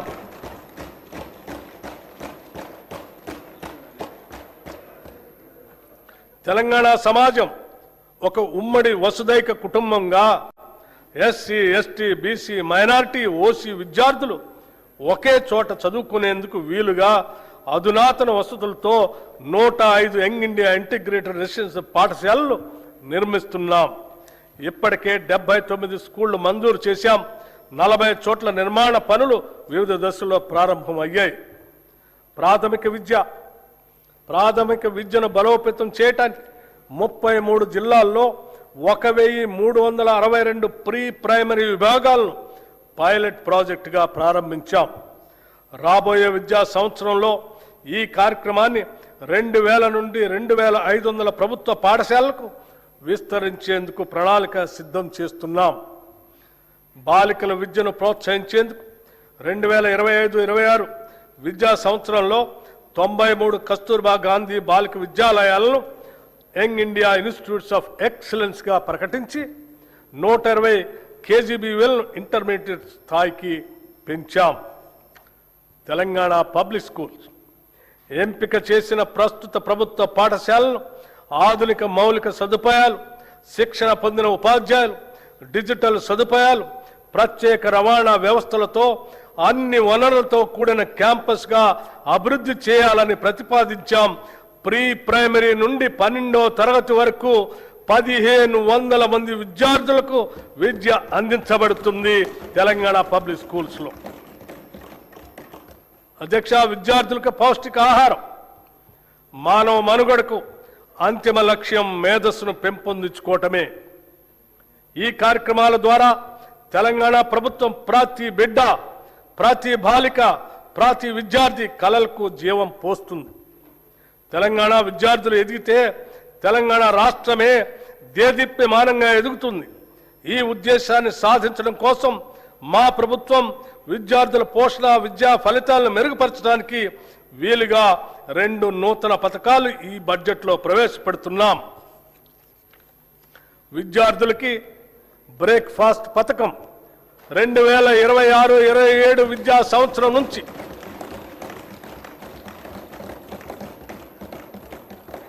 2026-27 విద్యా సంవత్సరం నుంచి ప్రీ ప్రైమరీ నుండి ఇంటర్మీడియట్ వరకు చదువుతున్న విద్యార్థులకు నాణ్యమైన పోషకాలతో రాష్ట్రంలో నూతనంగా బ్రేక్ఫాస్ట్ పథకాన్ని ప్రారంభించేందుకు ప్రభుత్వం నిర్ణయించింది. ఈ బ్రేక్ఫాస్ట్లో ప్రతి విద్యార్థికి వారానికి అల్పాహారంతో పాటు 3 రోజులు పాలు మరియు మిగతా 3 రోజులు రాగి జావా అందిస్తాము.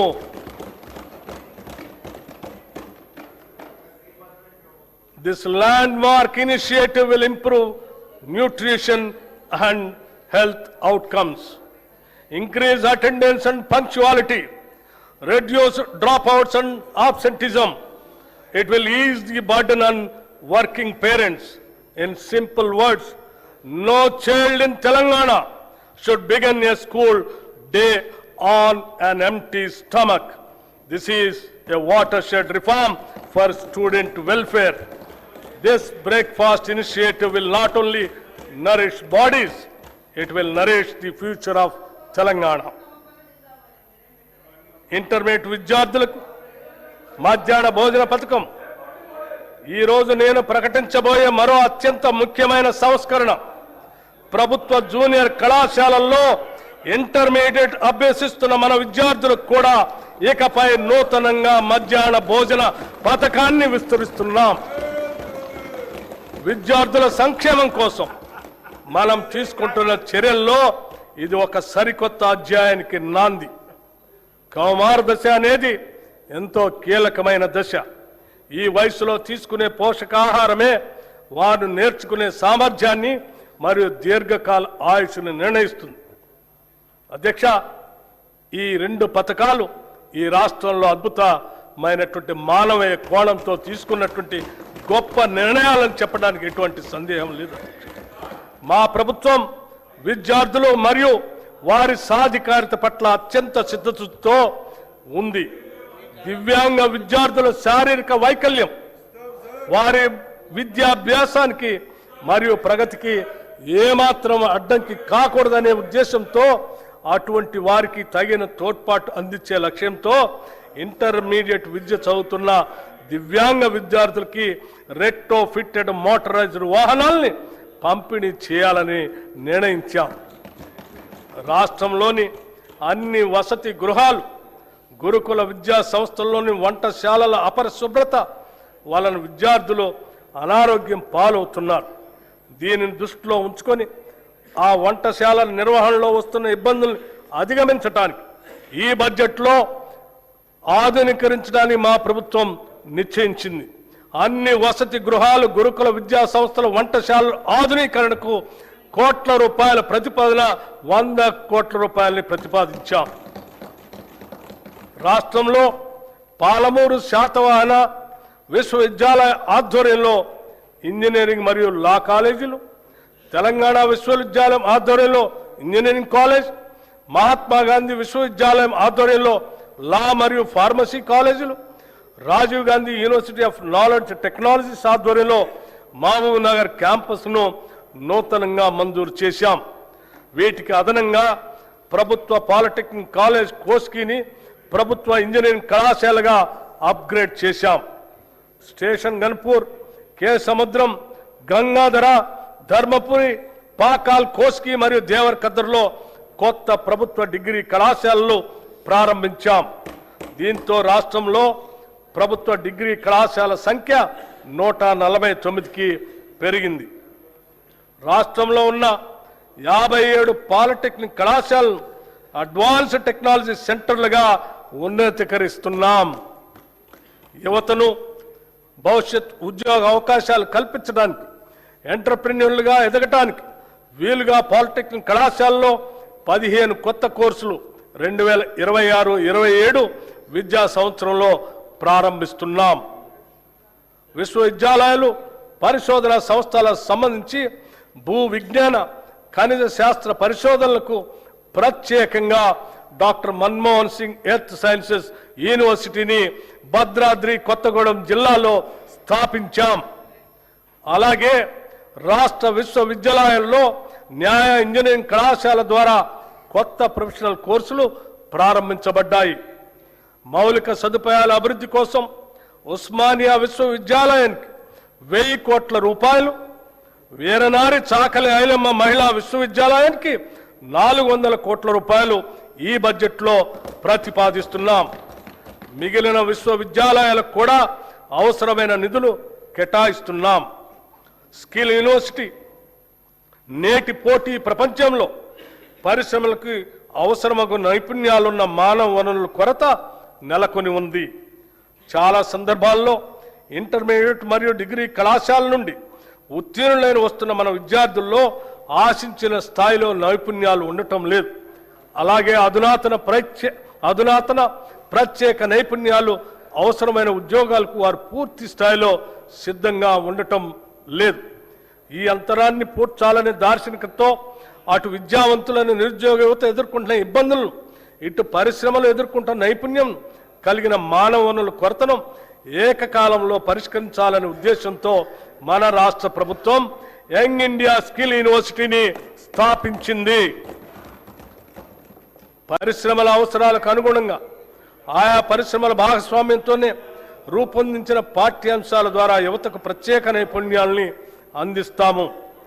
ఈ స్కిల్ యూనివర్సిటీని విద్యాశాఖ పరిధిలో తీసుకొని వస్తున్నాము. రాష్ట్రంలోని 65 ప్రభుత్వ ఐటీఐలను ఆధునిక పరిశ్రమ అవసరాలు తగినట్లుగా తీర్చిదిద్దేందుకు అడ్వాన్స్డ్ టెక్నాలజీ సెంటర్లుగా ప్రభుత్వం ఉన్నతీకరించింది. దీనికి అదనంగా 53 అడ్వాన్స్ టెక్నాలజీ సెంటర్ ఏటీసీలను మంజూరు చేసింది. వీటి నిర్వహణ పనులు పురోగతిలో ఉన్నాయి. దీంతో మొత్తం 118 అడ్వాన్స్డ్ టెక్నాలజీ సెంటర్లు అందుబాటులోకి వస్తున్నాయి. అడ్వాన్స్ టెక్నాలజీ సెంటర్లో శిక్షణ పొందుతున్న ట్రైనీలకి ప్రతి నెల 2,000 రూపాయలు స్కాలర్షిప్ రూపంలో ఇవ్వాలని ప్రభుత్వం నిర్ణయించింది. నైపుణ్యాలకు సంబంధించిన అన్ని సంస్థలను ఒకే గొడుగు కిందకు తీసుకొని రావడానికి అడ్వాన్స్డ్ టెక్నాలజీ సెంటర్లు, పాలిటెక్నిక్ కళాశాలలు మరియు టామ్కామ్లను ఈ స్కిల్ యూనివర్సిటీ పరిధిలోకి తీసుకొస్తాం.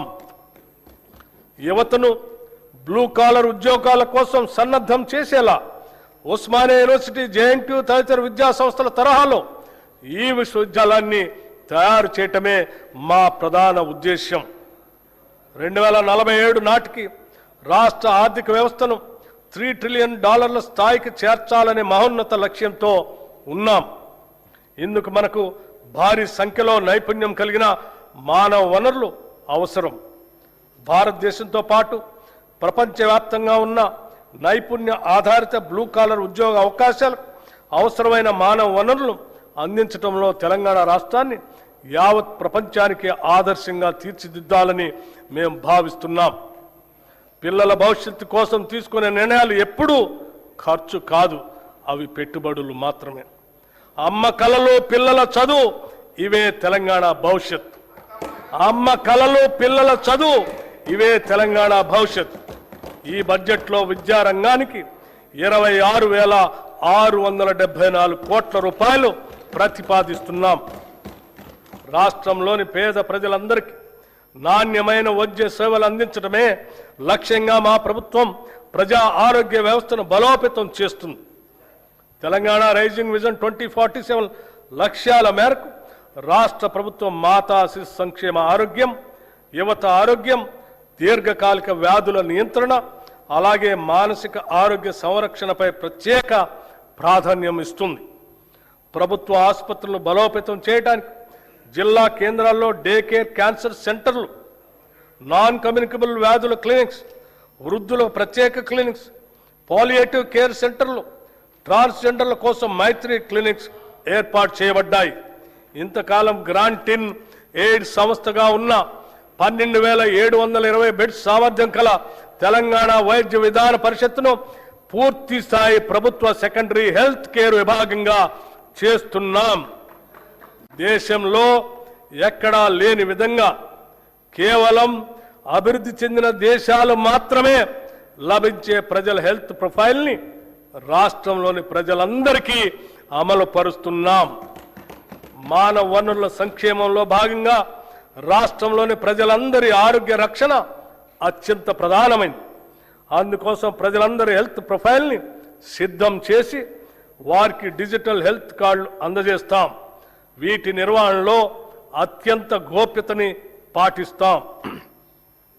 నూతన వైద్య కళాశాలలు మరియు సంస్థలు గత ప్రభుత్వం కేవలం పేపర్ల మీదే మెడికల్, నర్సింగ్, ఇతర కళాశాలను చూపించి ప్రజల్లో ఒక భ్రమను కలిగింపజేసింది.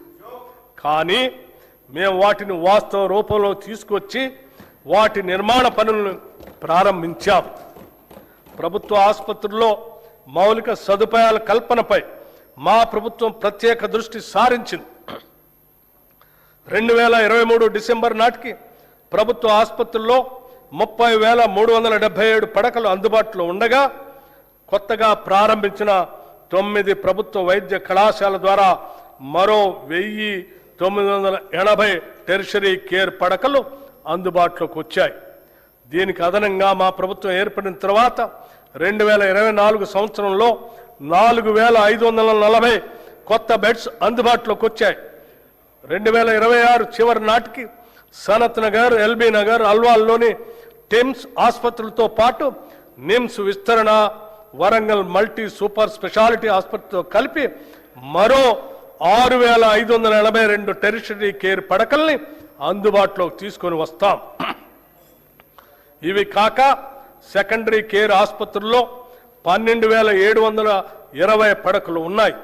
దీంతో రాష్ట్ర ప్రభుత్వ ఆసుపత్రుల్లో మొత్తం టెరిషరీ కేర్ పడకల సంఖ్య 44,029కి చేరుకుంటుంది. భారత ప్రజా ఆరోగ్య ప్రమాణాల ప్రకారం ప్రతి 1000 మందికి ఒక పడక ఉండాలన్న నిబంధనను మనం గణనీయంగా అధిగమించడం మనందరికీ గర్వకారణం.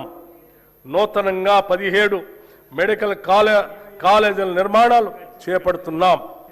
మెడికల్ విద్యను విస్తరించేందుకు కొత్తగా 9 ప్రభుత్వ medical college, 16 nursing college, 28 paramedical కాలేజీలు ప్రారంభించబడ్డాయి. చికిత్స ఆధారిత వ్యవస్థ నుంచి నిరోధక వైద్య సేవల వైపు మార్పును తీసుకొని వస్తున్నాం. ఈ బడ్జెట్లో వైద్య మరియు ఆరోగ్య శాఖకి 13,679 కోట్ల రూపాయలు ప్రతిపాదిస్తున్నాం. ఉద్యోగులు, ఉపాధ్యాయులు, పెన్షనర్ల సంక్షేమం. కొన్ని దశాబ్దాల నుంచి ప్రభుత్వ ఉద్యోగులు మరియు పెన్షనర్లు ఎదురు చూస్తున్నటువంటి నగదు రహిత ఆరోగ్య భద్రతా పథకాన్ని ప్రారంభిస్తున్నాం.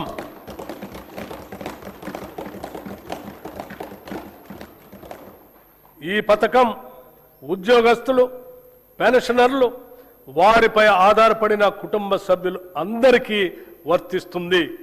ఇది ప్రభుత్వ ఉద్యోగస్తులకి, పెన్షనర్లకి ఈ ప్రభుత్వం కల్పిస్తున్న భద్రత మరియు భరోసా. ఈ నగదు రహిత ఆరోగ్య భద్రత పథకాన్ని రాజీవ్ ఆరోగ్యశ్రీ ట్రస్ట్ ద్వారా అమలు చేస్తాం. ప్రభుత్వ ఆసుపత్రులతో పాటు 421 ఎంపానెల్ ప్రైవేట్ ఆసుపత్రుల్లో 1,998 వ్యాధులకు ఈ పథకం ద్వారా చికిత్సను పొందవచ్చు. ప్రతి ఉద్యోగికి డిజిటల్ హెల్త్ కార్డు అందిస్తాం. ఈ పథకం ద్వారా దాదాపు 23,51,000 మంది ప్రభుత్వ ఉద్యోగస్తులు, పెన్షనర్లు, వారిపై ఆధారపడిన కుటుంబ సభ్యులు లబ్ధి పొందుతారు. ఉద్యోగుల భద్రత కోసం దేశంలోనే తొలిసారిగా సమగ్ర ప్రమాద బీమా పథకాన్ని ప్రవేశపెట్టాం. ఈ పథకం ద్వారా రాష్ట్రంలో పనిచేస్తున్న ప్రభుత్వ ఉద్యోగులు, పెన్షనర్లు ప్రమాదవశాత్తు దురదృష్టంగా మరణిస్తే 1,20,00,000 రూపాయల ప్రమాద బీమా వర్తిస్తుంది. 60 ఏళ్ల వరకు 10 లక్షల రూపాయల టర్మ్ లైఫ్ ఇన్సూరెన్స్ కూడా వర్తిస్తుంది. విమాన ప్రమాదంలో మరణిస్తే అదనంగా 2 కోట్ల రూపాయలు అదనపు కవరేజ్ లభించే విధంగా ఈ పథకాన్ని రూపకల్పన చేశాం. ఈ పథకం 7,57,000 ప్రభుత్వ ఉద్యోగులు మరియు పెన్షనర్లకి వర్తిస్తుంది. అంగన్వాడీ టీచర్లు, హెల్పర్లు పదవీ విరమణ ప్రయోజనాలు మంజూరు చేస్తూ టీచర్లకు 2 లక్షల రూపాయలు, హెల్పర్లకు 1,00,000 రూపాయలు ఇస్తున్నాం. 60 ఏళ్ల వయసులో స్వచ్ఛందంగా విధుల్లోంచి విరమించుకున్న వారికి కూడా ఈ ప్రయోజనాలు అందుతాయి. ఈ ప్రజాప్రభుత్వం ఉద్యోగులకి, పెన్షనర్లకి పూర్తి స్థాయిలో భరోసా, నమ్మకం కలిగిస్తుందనటానికి ఇది నిదర్శనం. కార్మిక సంక్షేమం.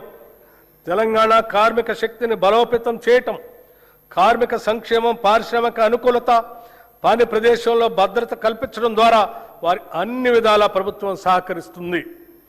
టీగేట్ డిజిటల్ ప్లాట్ఫామ్ నైపుణ్యాభివృద్ధి, కెరీర్ మార్గదర్శనం, ఉద్యోగ అనుసంధాన సేవలు అందిస్తుంది. భవన నిర్మాణ కార్మిక సంక్షేమ బోర్డుల్లో 1,03,000 మంది కార్మికులను నమోదు చేసి 55,594 మంది లబ్ధిదారులకి 276.78 కోట్ల రూపాయలు పంపిణీ చేశాం. సీఎం ఓవర్సీస్ ఎంప్లాయ్మెంట్ ప్రోగ్రాం రాష్ట్ర యువతకి సురక్షితమైన విదేశీ ఉపాధి అవకాశాలు కల్పించేందుకు వీలుగా ఏర్పాటు చేసిన Telangana overseas manpower company limited ద్వారా UAE, Germany, Japan, UK, Canada వంటి 16 దేశాల్లో సుమారు 13,930 మంది యువతకు ఉద్యోగ అవకాశాలు కల్పించింది. ఈ కార్యక్రమాన్ని మరింత సమర్థవంతంగా నిర్వహించేందుకు వీలుగా సీఎం ఓవర్సీస్ ఎంప్లాయ్మెంట్ ప్రోగ్రాంని ప్రారంభిస్తున్నాం. రాష్ట్ర యువతకి వివిధ రంగాల్లో తగిన నైపుణ్య శిక్షణను మరియు వారికి ఉపాధి లభించిన ఆయా దేశాలకు సంబంధించిన భాషా జ్ఞానంలో శిక్షణ ఇప్పించడం, వారికి వీసా మార్గదర్శకత మరియు విదేశ ప్రయాణానికి కావలసిన రక్షణను ఇచ్చి విదేశాలలో ఆరోగ్య సేవలు, హాస్పిటాలిటీ, నిర్మాణ పనులు, లాజిస్టిక్స్ వంటి రంగాలలో ఉద్యోగ అవకాశాలు కల్పించడం ఈ సంస్థ ఉద్దేశ్యం. ఈ బడ్జెట్లో కార్మిక సంక్షేమ శాఖకు 998 కోట్ల రూపాయలు ప్రతిపాదిస్తున్నాం. మహిళా శిశు సంక్షేమం ఒక దేశం యొక్క పురోగతి అక్కడ మహిళల స్థితి ద్వారా కొలవబడుతుంది అని మహాత్మా గాంధీ గారు చెప్పినట్టు 3 నుండి 6 సంవత్సరాల వయసు గల చిన్నారుల ఉజ్వల భవిష్యత్తు కోసం రాష్ట్ర వ్యాప్తంగా ఉన్న 35,781 అంగన్వాడీ కేంద్రాల ద్వారా ఆధారశిల పాఠ్యాంశాల ద్వారా సుమారు 4 లక్షల మంది చిన్నారులకి అత్యుత్తమ ప్రీ ప్రైమరీ విద్యను ఉచితంగా అందించడంతో పాటు 2 జతల యూనిఫామ్లు అందిస్తున్నాం. బాల భరోసా పథకం ద్వారా అప్పుడే పుట్టిన బిడ్డ నుంచి 5 ఏళ్ల లోపు వయసున్న చిన్నారులలో పుట్టుకతో వచ్చే శారీరక మానసిక వైకల్యాలను లేదా ఎదుగుదలలో ఉండే లోపాలను తొలి దశలోనే గుర్తించడం ద్వారా వారికి అవసరమైన వైద్య చికిత్సలు అందించి భవిష్యత్తులో అవి శాశ్వత వైకల్యాలుగా మారకుండా నివారించి వారి తల్లిదండ్రులకి కొన్నంత భరోసాని ఇస్తుంది. దివ్యాంగుల మధ్య జరిగే వివాహాన్ని ప్రోత్సహిస్తూ తమ వైవాహిక జీవితాన్ని సంతోషంగా ప్రారంభించేందుకు వీలుగా 2 లక్షల నగదును మన ప్రభుత్వం కానుకగా అందిస్తుంది. స్టేట్ న్యూట్రిషన్ మిషన్ ద్వారా మన పట్టణాల్లోని పేదలకు అదనపు పౌష్టికాహారాన్ని అందించే లక్ష్యంతో ఈ ఏడాది కొత్తగా 274 మొబైల్ అంగన్వాడీ కేంద్రాలను ఏర్పాటు చేయబోతున్నాం. పాలనా పథకం ద్వారా పనిచేసే మహిళల పిల్లల కోసం రాష్ట్ర వ్యాప్తంగా 500 అంగన్వాడీ కమ్ క్రష్ సెంటర్లు ప్రారంభిస్తున్నాం. ఈ కేంద్రాల ద్వారా పిల్లలకు పౌష్టికాహారంతో పాటు డే కేర్ సేవలు అందించి వారిని జాగ్రత్తగా చూసుకోవటం జరుగుతుంది. రాష్ట్రంలోనే మొట్టమొదటిసారిగా వృద్ధుల సంక్షేమం కోసం 37 ప్రణామ్ డే కేర్ సెంటర్ని మంజూరు చేశాం. ఈ బడ్జెట్లో మహిళా శిశు సంక్షేమానికి 3,143 కోట్ల రూపాయలు ప్రతిపాదిస్తున్నాం. షెడ్యూల్డ్ కులాలు, తెగల సంక్షేమం డాక్టర్ బిఆర్ అంబేద్కర్ గారు చెప్పినట్లు రాజకీయ ప్రజాస్వామ్యం సామాజిక ప్రజాస్వామ్యంగా మారనంత కాలం స్వాతంత్రానికి అర్థం లేదు. అంతరాలు లేని సమాజం కోసం మా ప్రభుత్వం నిరంతరం కృషి చేస్తుంది. షెడ్యూల్డ్ కులాలు, షెడ్యూల్డ్ తెగలకు సామాజిక న్యాయం చేయాలనేది మా ప్రభుత్వం ముఖ్య ఉద్దేశం. వసతి పాఠశాలలు, నైపుణ్యాభివృద్ధి కార్యక్రమాల ద్వారా షెడ్యూల్డ్ కులాలు, షెడ్యూల్డ్ తెగలకు ఉద్యోగ అవకాశాలు కల్పించడానికి కృషి చేస్తున్నాం. 368 కోట్ల 27 లక్షల రూపాయల అంచనా వ్యయంతో 910 ఎస్సీ కమ్యూనిటీ హాళ్లు, అంబేద్కర్ భవనాలు, విగ్రహాలు మంజూరు చేశాం. ఎస్సీ ఎస్టీ సప్లాన్ చట్టం అమలును సంపూర్ణంగా అమలు చేయడానికి మా ప్రభుత్వం కృతనిశ్చయంతో ఉంది. మా ప్రభుత్వం ఏర్పడిన నాటికి 2023-24 ఆర్థిక సంవత్సరం నాటికి సప్లాన్ చట్ట ప్రకారం ఖర్చు చేయాల్సిన నిధుల్లో ఎస్సీలకు చెందిన 13,617 కోట్లు, ఎస్టీలకు చెందిన 1,317 కోట్లు, మొత్తం 14,934 కోట్లు ఖర్చు కాకుండా ఉంది. మా ప్రభుత్వం గత ఆర్థిక సంవత్సరంలో చేసిన కేటాయింపులతో పాటు ఈ బకాయిలను కూడా అదనంగా కేటాయించడం జరిగింది. 2024-25 ఆర్థిక సంవత్సరానికి ఈ క్యారీ ఫార్వర్డ్ చేయవలసిన నిధులు ఎస్సీలకు 7,757 కోట్లు మరియు ఎస్టీలకి 1,754 కోట్లు ఖర్చు చేయవలసి ఉంది. వాటిని మేము 2026-27 ఆర్థిక సంవత్సరంలో కేటాయించాల్సిన మొత్తానికి అదనంగా 2024-25 ఆర్థిక సంవత్సరానికి చెందిన బకాయిలు కూడా కేటాయిస్తున్నాం. హైదరాబాద్ లోయర్ ట్యాంక్ బండ్ వద్ద కొత్తగా డాక్టర్ బిఆర్ అంబేద్కర్ నాలెడ్జ్ టవర్ని నిర్మిస్తున్నాం. అదేవిధంగా నింబోలి అడ్డా కాచిగూడలో బాబు జగ్జీవన్ రామ్ పేరుతో నూతన వసతి గృహాన్ని నిర్మిస్తాం. గిరిజనాభివృద్ధి సమాజ అభివృద్ధి అంటే కేవలం పట్టణాభివృద్ధి కాదు. అడవుల్లో నివసించే గిరిజనులు కూడా సమానంగా అభివృద్ధి చెందాలి. గిరిజన అభివృద్ధి కోసం మా ప్రభుత్వం కట్టుబడి ఉంది. ములుగు జిల్లాలో Sammakka Saralamma central tribal university స్థాపన, వివిధ గిరిజన వర్గాల అభ్యున్నతి కోసం 3 ప్రత్యేక కార్పొరేషన్ల ఏర్పాటు, జీసీసీ గిరి బ్రాండ్ ఉత్పత్తుల ప్రోత్సాహం, గిరిజన గ్రామాల్లో ఆదివాసీ సేవా కేంద్రాల ఏర్పాటుకు ప్రణాళికలు సిద్ధం చేస్తున్నాం. గిరిజనులు సేకరించే అటవీ ఉత్పత్తులకు న్యాయమైన ధరలు కల్పించడం ద్వారా తెలంగాణ గిరిజన సహకార సంస్థ వారి జీవనోపాధి అవకాశాలని మెరుగుపరుస్తుంది.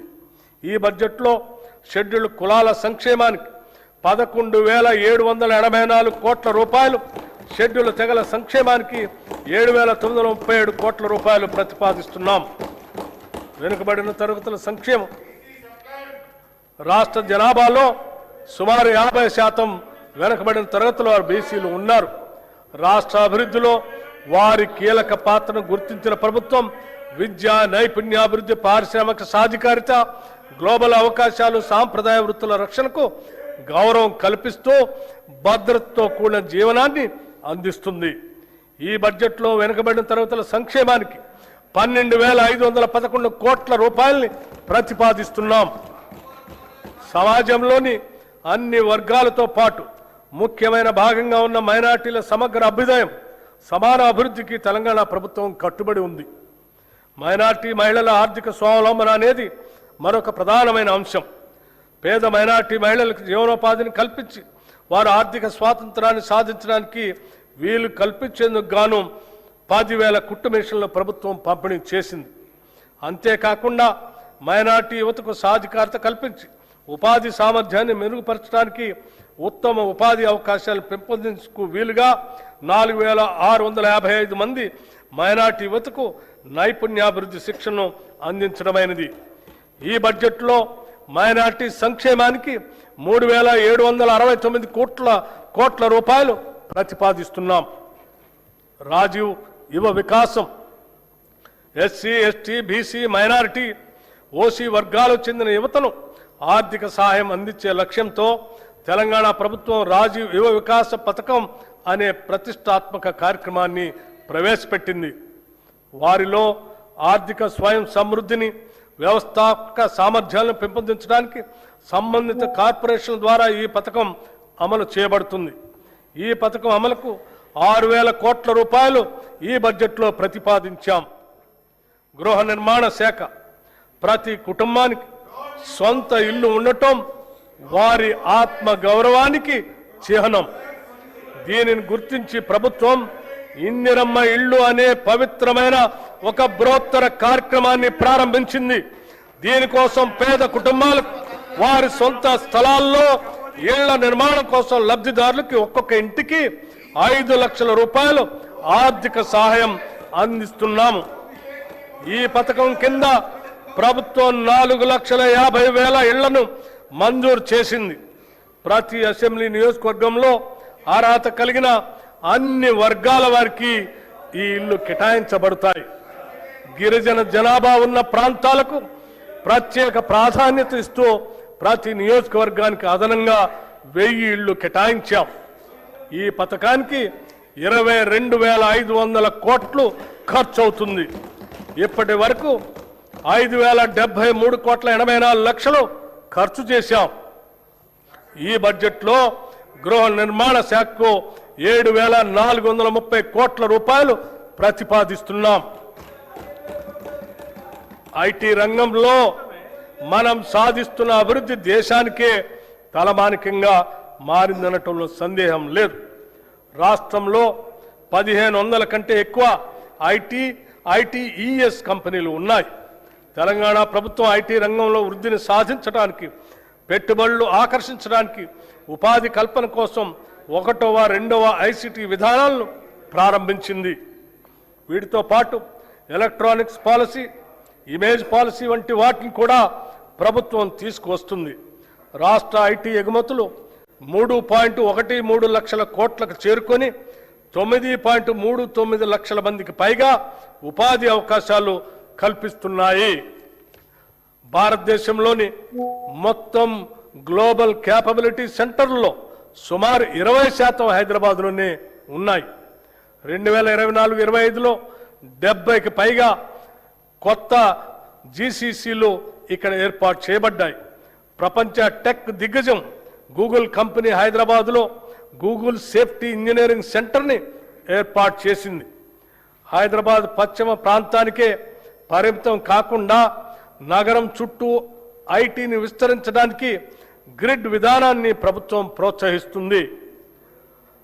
ప్రస్తుతం ప్రభుత్వ కార్యాలయాల్లో ప్రైవేటు సంస్థల ద్వారా వాడుతున్న ఇంటర్నెట్కు చేస్తున్న ఖర్చును తగ్గించి ప్రభుత్వ సంస్థ అయిన T-Fiber ద్వారా సురక్షితమైన హై స్పీడ్ ఇంటర్నెట్ ఇవ్వాలనే ఉద్దేశంతో 424 మండలాల్లోని 8,888 గ్రామ పంచాయతీలకు 4,800 ప్రభుత్వ సంస్థలకు ఫైబర్ అనుసంధానత కల్పించబడింది. ఈ సంవత్సరాంతానికి 50,000 ప్రభుత్వ సంస్థలకు ఈ సౌకర్యం కల్పించాలని లక్ష్యంగా పెట్టుకున్నాం. ఈ బడ్జెట్లో ఐటీ శాఖకు 875 కోట్ల రూపాయలు ప్రతిపాదిస్తున్నాం. పరిశ్రమల రంగం రాష్ట్ర జీఎస్డిపిలో పరిశ్రమ రంగం వాటా 3,04,217 కోట్ల రూపాయలు. తెలంగాణ రాష్ట్రం పరిశ్రమలకు ఇస్తున్న ప్రాధాన్యతను గుర్తించి ప్రపంచంలోనే వివిధ కంపెనీలు పేరొందిన సంస్థలు తెలంగాణలో పెట్టుబడులు పెట్టడానికి తరలి వచ్చాయి. వివిధ పరిశ్రమలతో రాష్ట్ర ప్రభుత్వం చేసుకున్న ఎంఓయూలు అమలు, పర్యవేక్షణకు ప్రభుత్వం ప్రత్యేకంగా స్పీడ్ విభాగాన్ని ఏర్పాటు చేసి దాని రాష్ట్ర ప్రధాన కార్యదర్శి ఆధ్వర్యంలో నిర్వహిస్తుంది.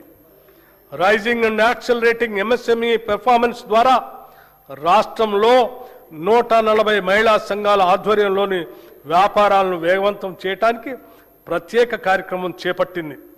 33 జిల్లాల్లో మారుమూలన ఉన్న మహిళలను కూడా చేరుకునేటట్లుగా ప్రీ ఇంక్యుబేషన్ కార్యక్రమం చేపట్టాం.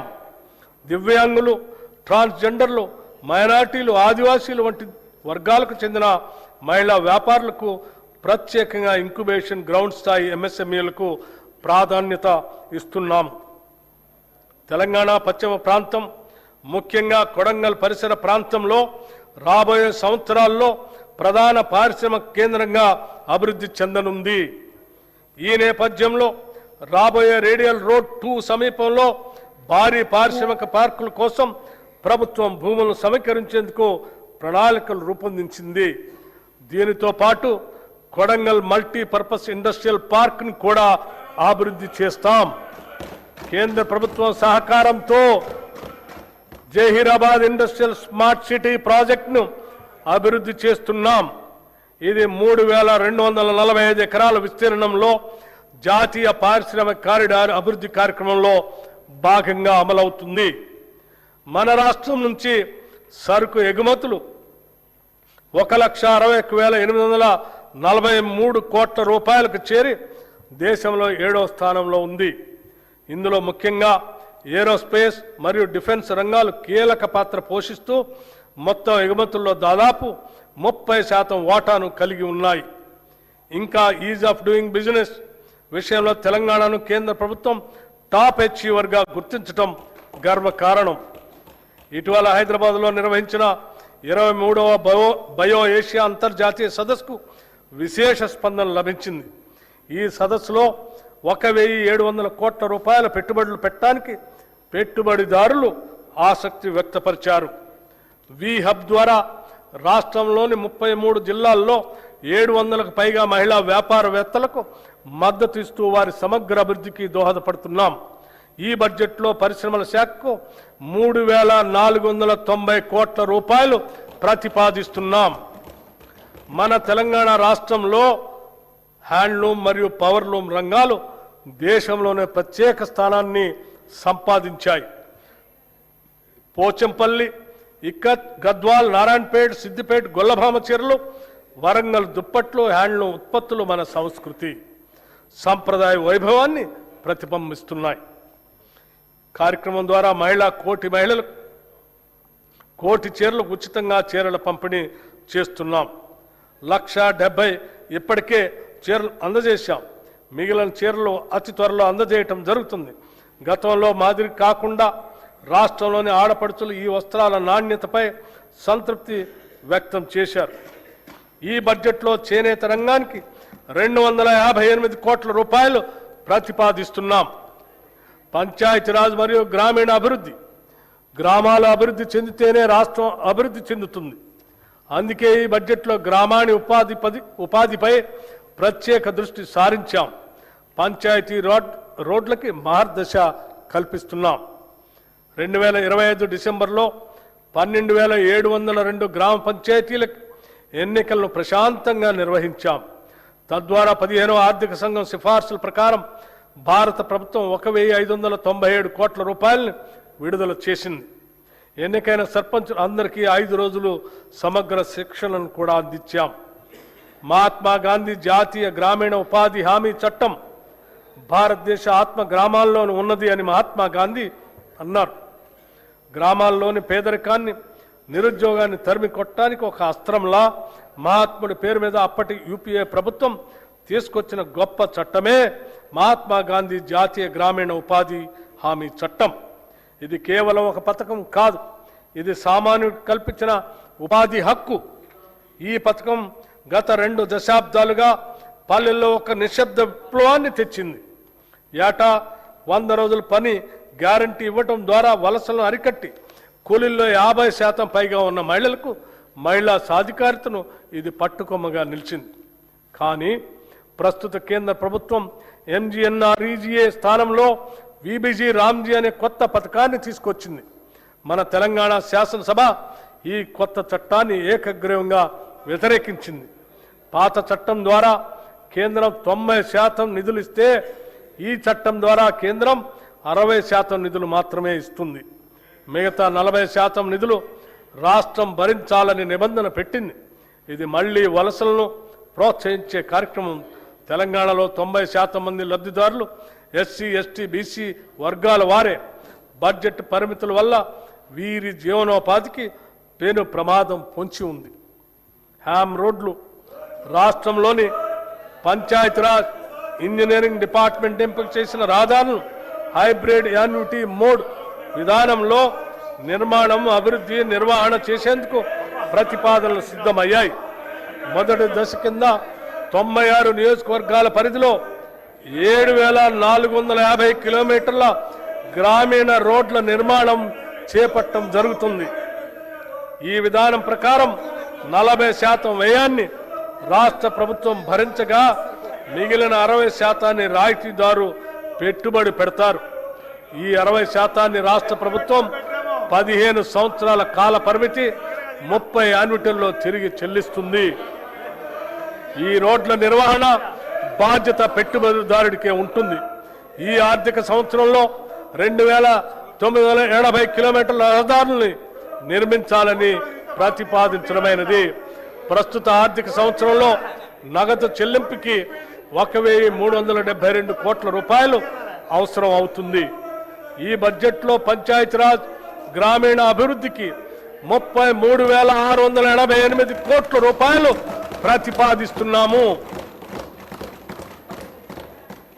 సాగునీటి ప్రాజెక్టులు డిసెంబర్ 2023లో మా ప్రభుత్వం బాధ్యతలు చేపట్టిన నుండి సాగునీటి ప్రాజెక్టులు పూర్తి చేయటం ప్రభుత్వ ప్రాధాన్యంలో ఒకటిగా ఉంది.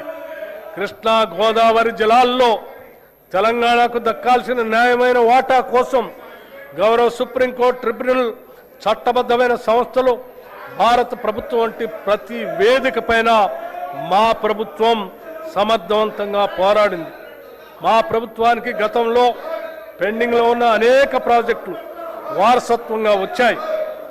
క్యాపబిలిటీ ప్రస్తుతం కొనసాగుతున్న మరియు పెండింగ్లో ఉన్న ప్రాజెక్టులైన పాలమూరు రంగారెడ్డి ఎత్తిపోతల పథకం, మహాత్మా గాంధీ కలవకుర్తి ఎత్తిపోతల పథకం, జవహర్ నెట్టెంపాడు ఎత్తిపోతల పథకం, రాజీవ్ భీమా ఎత్తిపోతల పథకం, మక్తల్ నారాయణపేట కొడంగల్ ఎత్తిపోతల పథకం, ఎలిమినేటి మాధవరెడ్డి శ్రీశైలం ఎడమకట్టు గాలువ ప్రాజెక్ట్, ఉదయ సముద్రం డిండి ఎత్తిపోతల పథకం, మహాత్మా గాంధీ ఎత్తిపోతల పథకం, జాన్పాడు ఎత్తిపోతల పథకం, మోతే ఎత్తిపోతల పథకం, జె చొక్కారావు దేవాదుల ఎత్తిపోతల పథకం, సీతారామ ఎత్తిపోతల పథకం, చిన్న కాళేశ్వరం ఎత్తిపోతల పథకం, Gouravelli project, Errapalem Jawaharlal lift irrigation project, Triveni Sangamam, Pulimadugu వాగు, కొమరం భీము, చిక్మాను వాగు, కేరామేరి మండలంలో అమ్మవారి Madagascar, Lendiguda, Jainur, Manto, Rosi, Malta mini reservoir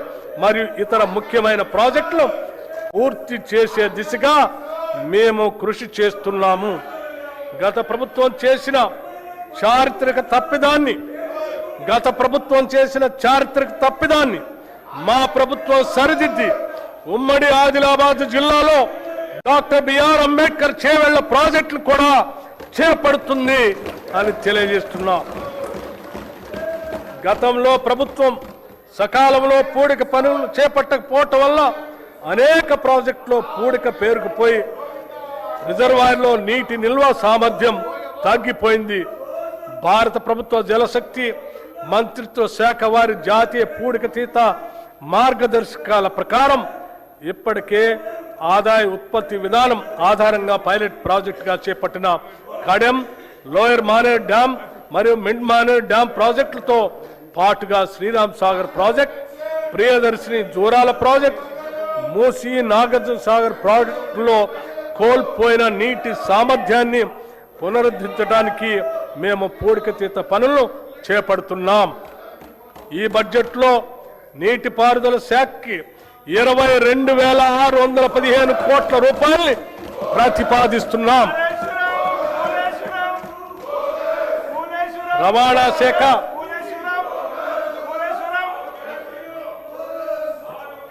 Telangana రాష్ట్ర రవాణా శాఖ పరిధిలో 1,82,00,000 నమోదిత వాహనాలు ఉన్నాయి.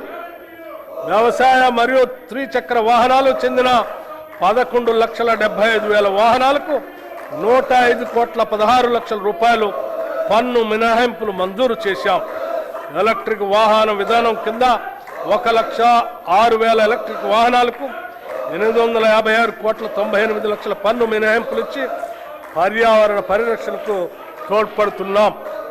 దీని ద్వారా ప్రభుత్వానికి రాబడి తగ్గిన పర్యావరణ పరిరక్షణ విషయంలో వెనకడుగు వేయటం లేదు. రాష్ట్ర వ్యాప్తంగా రోడ్డు భద్రతా చర్యలను మరింత కఠినతరం చేశాం. నేషనల్ ఇన్ఫర్మేటిక్స్ సెంటర్ అభివృద్ధి చేసిన డిజిటల్ సేవలు సారథి వాహనాలను తెలంగాణలో అమలు చేస్తున్నాం. వాహన సేవలను వచ్చే 6 నెలల్లో పూర్తిగా అందుబాటులో తీసుకొస్తాం. రాష్ట్రంలోని అన్ని R&B రోడ్లను హైబ్రిడ్ యాన్యుటీ మోడ్ విధానంలో అభివృద్ధి చేసేందుకు ప్రతిపాదనలు సిద్ధమయ్యాయి. హైదరాబాద్ చుట్టూ రీజనల్ రింగ్ రోడ్డు నిర్మాణంలో పాటు సమాంతరంగా రీజనల్ రింగ్ రైలు ఏర్పాటు చేయాలని నిర్ణయించాం. హైదరాబాద్ చుట్టూ రీజనల్ రింగ్ రోడ్డు నిర్మాణంతో పాటు సమాంతరంగా రీజనల్ రింగ్ రైలు ఏర్పాటు చేయాలని నిర్ణయించాం. నూతన విమానాశ్రయాల అభివృద్ధి, వరంగల్ విమానాశ్రయం కోసం భూసేకరణ పూర్తి చేసి నిర్మాణపు పనులు వేగవంతం చేస్తాం. ఆదిలాబాద్ విమానాశ్రయం మాస్టర్ ప్లాన్ తుది దశలో ఉంది. ఈ బడ్జెట్లో రవాణా రోడ్డు భవనాల శాఖకు 12,789 కోట్ల రూపాయలు ప్రతిపాదిస్తున్నాం. న్యాయశాఖ సత్వర న్యాయం సమన్యాయం అనే లక్ష్యంతో న్యాయశాఖను బలోపేతం చేయడానికి ప్రాధాన్యత ఇస్తూ ప్రభుత్వం అదే దిశగా ముందుకు సాగుతుంది.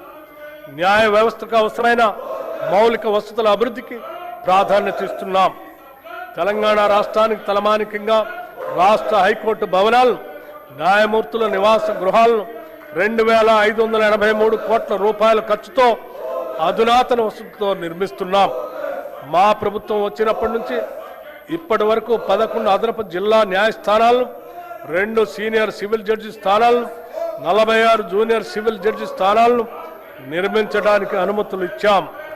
ఈ బడ్జెట్లో న్యాయశాఖకు 2,367 కోట్ల రూపాయలు ప్రతిపాదిస్తున్నాం. భారతదేశంలోనే అత్యంత నివాసయోగ్యమైన నగరంగా హైదరాబాద్ ఇప్పటికే ఖ్యాతి గడించింది. అయినప్పటికీ దీనిని అంతర్జాతీయ నగరాలకు ధీటుగా తీర్చిదిద్దేందుకు మన ప్రభుత్వం తగిన చర్యలు చేపడుతుంది. ప్రజలు, సంస్థలు, స్వచ్ఛంద సంస్థలు, కార్పొరేట్ సామాజిక బాధ్యత భాగస్వాములు తదితరుల సహకారంతో అనేక నూతన కార్యక్రమాలకి శ్రీకారం చుడుతుంది. హైదరాబాద్ శరవేగంగా అభివృద్ధి చెందుతున్న నగరాల జాబితాలో ముందుంది. అయినా ప్రభుత్వం అక్కడితోనే ఆగకుండా తెలంగాణలోని ప్రతి పట్టణం, ప్రతి నగరం హైదరాబాద్ మాదిరిగా అభివృద్ధి చెందాలనే లక్ష్యంతో పని చేస్తున్నది. రాష్ట్రంలో పట్టణీకరణ శాతాన్ని పెంచగలిగాం. ఈ ప్రభుత్వం చిత్తశుద్ధితో పని చేస్తుందని చెప్పటానికి ఇది ఒక నిదర్శనం. హైదరాబాద్ మహానగర ప్రాంతానికి ఔటర్ రింగ్ రోడ్డు వరకు తాగునీరు, మురుగునీటి సేవలను హైదరాబాద్ మహానగర వాటర్ బోర్డు అందిస్తుంది. గోదావరి తాగునీటి ప్రాజెక్ట్, కొత్త రిజర్వాయర్లు, 39 మురుగునీటి శుద్ధి కేంద్రాల్ని మంజూరు చేశాం. వాటి నిర్మాణం వివిధ దశల్లో కొనసాగుతుంది. పాత జిహెచ్ఎంసి సంస్థకు ఉన్న అధిక వడ్డీ అప్పుల గురించి సంబంధిత బ్యాంకులతో చర్చించి వడ్డీ రేటుని 9.15% నుండి 7.95% తగ్గించాం. దీనితో సంస్థకు గణనీయమైన ఉపశమనం లభించింది. హైదరాబాద్ నగర మౌలిక వసతుల అభివృద్ధి కోసం హైసిటీ పథకం కింద 2,654 కోట్ల రూపాయలు కేటాయించాం. హైడ్రా సంస్థ ప్రజా ఆస్తుల రక్షణ మరియు విపత్తు నిర్వహణ కోసం స్థాపించబడింది. ఇప్పటి వరకు 1,045 ఎకరాల ప్రభుత్వ భూమిని ఆక్రమణ నుండి తిరిగి స్వాధీనం చేసుకుంది. వీటి విలువ సుమారు 60,000 కోట్లుగా ఉంటుంది. ఇటీవల బతుకమ్మ కుంట, నల్ల చెరువు, బమ్రుక్ ఉద్దీన్ ధౌలా చెరువులను పునరుద్ధరించాం. ఈ చెరువుల భవిష్యత్తులో అభివృద్ధి కేంద్రాలుగా మారి లేక్ ఎకానమీని పెంపొందించడంలో సహాయపడతాయి. వర్షాకాలంలో వరదలు నివారించేందుకు కాలువలు, నాలాలు శుభ్రపరిచే పనులు చేపట్టబడ్డాయి. చెరువుల సంరక్షణకు సీసీటీవీ వ్యవస్థలు ఏర్పాటు చేస్తున్నాము. నగర రవాణా మౌలిక వసతుల అభివృద్ధి కోసం హెచ్ఎండిఏ పలు ప్రాజెక్టులు అమలు చేస్తుంది. దీనిలో భాగంగా ఎలివేటెడ్ కారిడార్లు ప్యారడైజ్ నుండి షామీర్పేట వరకు, ప్యారడైజ్ నుంచి డైరీ ఫారం రోడ్డు వరకు, ఐసీసీ నుండి శిల్పా లేఅవుట్ ఫ్లైఓవర్ వరకు నిర్మిస్తున్నాం. అంతేకాకుండా కురిమిడ వద్ద ఎకో టూరిజం ప్రాజెక్ట్, ఓఆర్ఆర్ నుండి RRRతో కలిపి రేడియల్ రోడ్ల నిర్మాణానికి, రహదారి విస్తరణ, స్కై వాకులు వంటి అభివృద్ధి పనులు చేపడుతున్నాం. ఓఆర్ఆర్ని త్రిపురాలతో కలిపే రేడియల్ రోడ్ల నిర్మాణంలో ఉన్నాయి. హైదరాబాద్ పాత నగర ప్రాంతంలో చారిత్రాత్మక కట్టడాల సంరక్షణ, చార్మినార్, లాడ్ బజార్ ప్రాంతాల అభివృద్ధి, పాదచారుల సదుపాయాలు మెరుగుదల వంటి కార్యక్రమాలు చేపడుతున్నాం. హైదరాబాద్ మెట్రో రైలు ప్రస్తుతం రోజుకు సుమారు 5 లక్షల ప్రయాణికులకి సేవలు అందిస్తుంది. ఈ సౌకర్యాన్ని పాత బస్తీకి విస్తరించడంతో పాటు మెట్రో ఫేజ్ 2 కింద కొత్త కారిడార్లు నిర్మించి నెట్వర్క్ను విస్తరించే ప్రణాళికను ప్రభుత్వం రూపొందించింది. హైదరాబాద్ మహానగరానికి జీవనాడిగా ఉన్న హైదరాబాద్ మెట్రో రైలు ప్రాజెక్ట్ని ఎల్ఎన్టీ సంస్థ నుంచి తెలంగాణ ప్రభుత్వం తన ఆధీనంలోకి తీసుకోవాలని నిర్ణయం తీసుకోవటం రాష్ట్ర రవాణా చరిత్రలో ఒక సాహసోపేతమైన ప్రజా అనుకూలమైన నిర్ణయం. వేగంగా విస్తరిస్తున్న హైదరాబాద్ నగరంలో పాత బస్తీ, శంషాబాద్ విమానాశ్రయం, హైటెక్ సిటీ దాటి ఇతర ప్రాంతాలకు మెట్రో విస్తరణ ఫేజ్ 2, ఫేజ్ 3 అత్యవసరంగా మారింది. మూసీ నది పునరుద్ధరణ కోసం 55 కిలోమీటర్ల పరిధిలో భారీ అభివృద్ధి ప్రణాళిక చేపడుతున్నాం. ఈ ప్రాజెక్టుకు మొదటి దశ ఉస్మాన్ సాగర్ మరియు హిమాయత్ సాగర్ నుంచి గాంధీ సరోవర్ వరకు ఉంటుంది. ఈ మూసీ పునరుద్ధరణలో భాగంగా గోదావరి ప్రాజెక్టు ద్వారా 2.5 టీఎంసీల నీరు మూసీకి అందించబడుతుంది. 45 ఎస్టీపీలు ఇప్పటికే పనిచేస్తుండగా అదనంగా మరో 39 ఎస్టీపీలు మంజూరు చేయగా వివిధ దశల్లో నిర్మాణంలో ఉన్నాయి. ఈసీ మరియు మూసీ నదుల సంగమ ప్రదేశంలో ప్రభుత్వం ప్రతిష్టాత్మక గాంధీ సరోవర్ ప్రాజెక్టుని అభివృద్ధి చేస్తుంది. ఇందులో నదిని శుభ్రపరిచే పనులు, వరద నియంత్రణ, రివర్ ఫ్రంట్ అభివృద్ధి, ప్రజలకు వినోద సదుపాయాలు ఏర్పాటు చేయటం ఉన్నాయి. మూసీ నది బఫర్ జోన్లో ఉన్న ప్రజలకి ఎటువంటి ఇబ్బంది లేకుండా మానవీయ కోణంలో వారికి పునరావాసం కల్పిస్తాం. మా ప్రభుత్వం హైదరాబాద్ మరియు హైదరాబాద్ చుట్టూ పక్కల వివిధ మౌలిక సదుపాయాల అభివృద్ధి గురించి వివిధ సంస్థల ద్వారా సుమారు 43,592 కోట్ల 88 లక్షల రూపాయల పనులను మంజూరు చేసింది. వాటిలో ఇప్పటికే 24,752 కోట్ల రూపాయల పనులు ప్రారంభమయ్యాయి. మిగిలిన త్వరలో చేపడతాం. ఈ బడ్జెట్లో పురపాలక మరియు పట్టణాభివృద్ధి శాఖకు 17,907 కోట్ల రూపాయలు ప్రతిపాదిస్తున్నాం. శాంతి భద్రతల పరిరక్షణ, రాష్ట్రంలో శాంతి భద్రతల పరిరక్షణ ప్రభుత్వం అత్యంత ప్రాధాన్యతనిస్తుంది. సంఘ వ్యతిరేక కార్యక్రమాలను నిలువరించడంలో పోలీసు శాఖ మంచి ఫలితాలు కనపరుస్తుంది. డ్రగ్స్ పై ఉక్కుపాతం మోపేందుకు, రాష్ట్రాన్ని మాదక ద్రవ్యాల ముప్పు నుంచి రక్షించేందుకు ప్రభుత్వం ఈగల్ అనే ప్రత్యేక దళాన్ని ఏర్పాటు చేసింది. మాదక ద్రవ్యాలు తయారు చేస్తున్న 15 రహస్య ఫ్యాక్టరీలు, ప్రయోగశాలను గుర్తించి నిర్మూలించింది. అంతర్రాష్ట్ర డ్రగ్ రవాణాను అరికట్టేందుకు ముఖ్య మార్గాల్లో జాయింట్ చెక్ పోస్టులు, సీసీటీవీ పర్యవేక్షణ ఏర్పాటు చేశాం. దర్యాప్తు సామర్థ్యాన్ని పెంచేందుకు ప్రత్యేక నార్కోటిక్ ఫోరెన్సిక్ ప్రయోగశాల కూడా స్థాపించాం.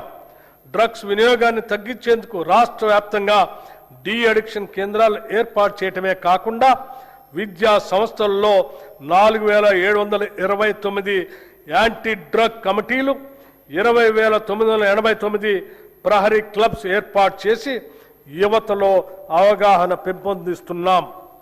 నక్సలిజం పునరావాసం, నక్సలిజాన్ని గత ప్రభుత్వం, ప్రస్తుత కేంద్ర ప్రభుత్వం కేవలం శాంతి భద్రతల సమస్యగానే పరిగణించి పోలీసు సైనిక బలగాలతో అణిచివేసే ప్రయత్నం చేశాయి.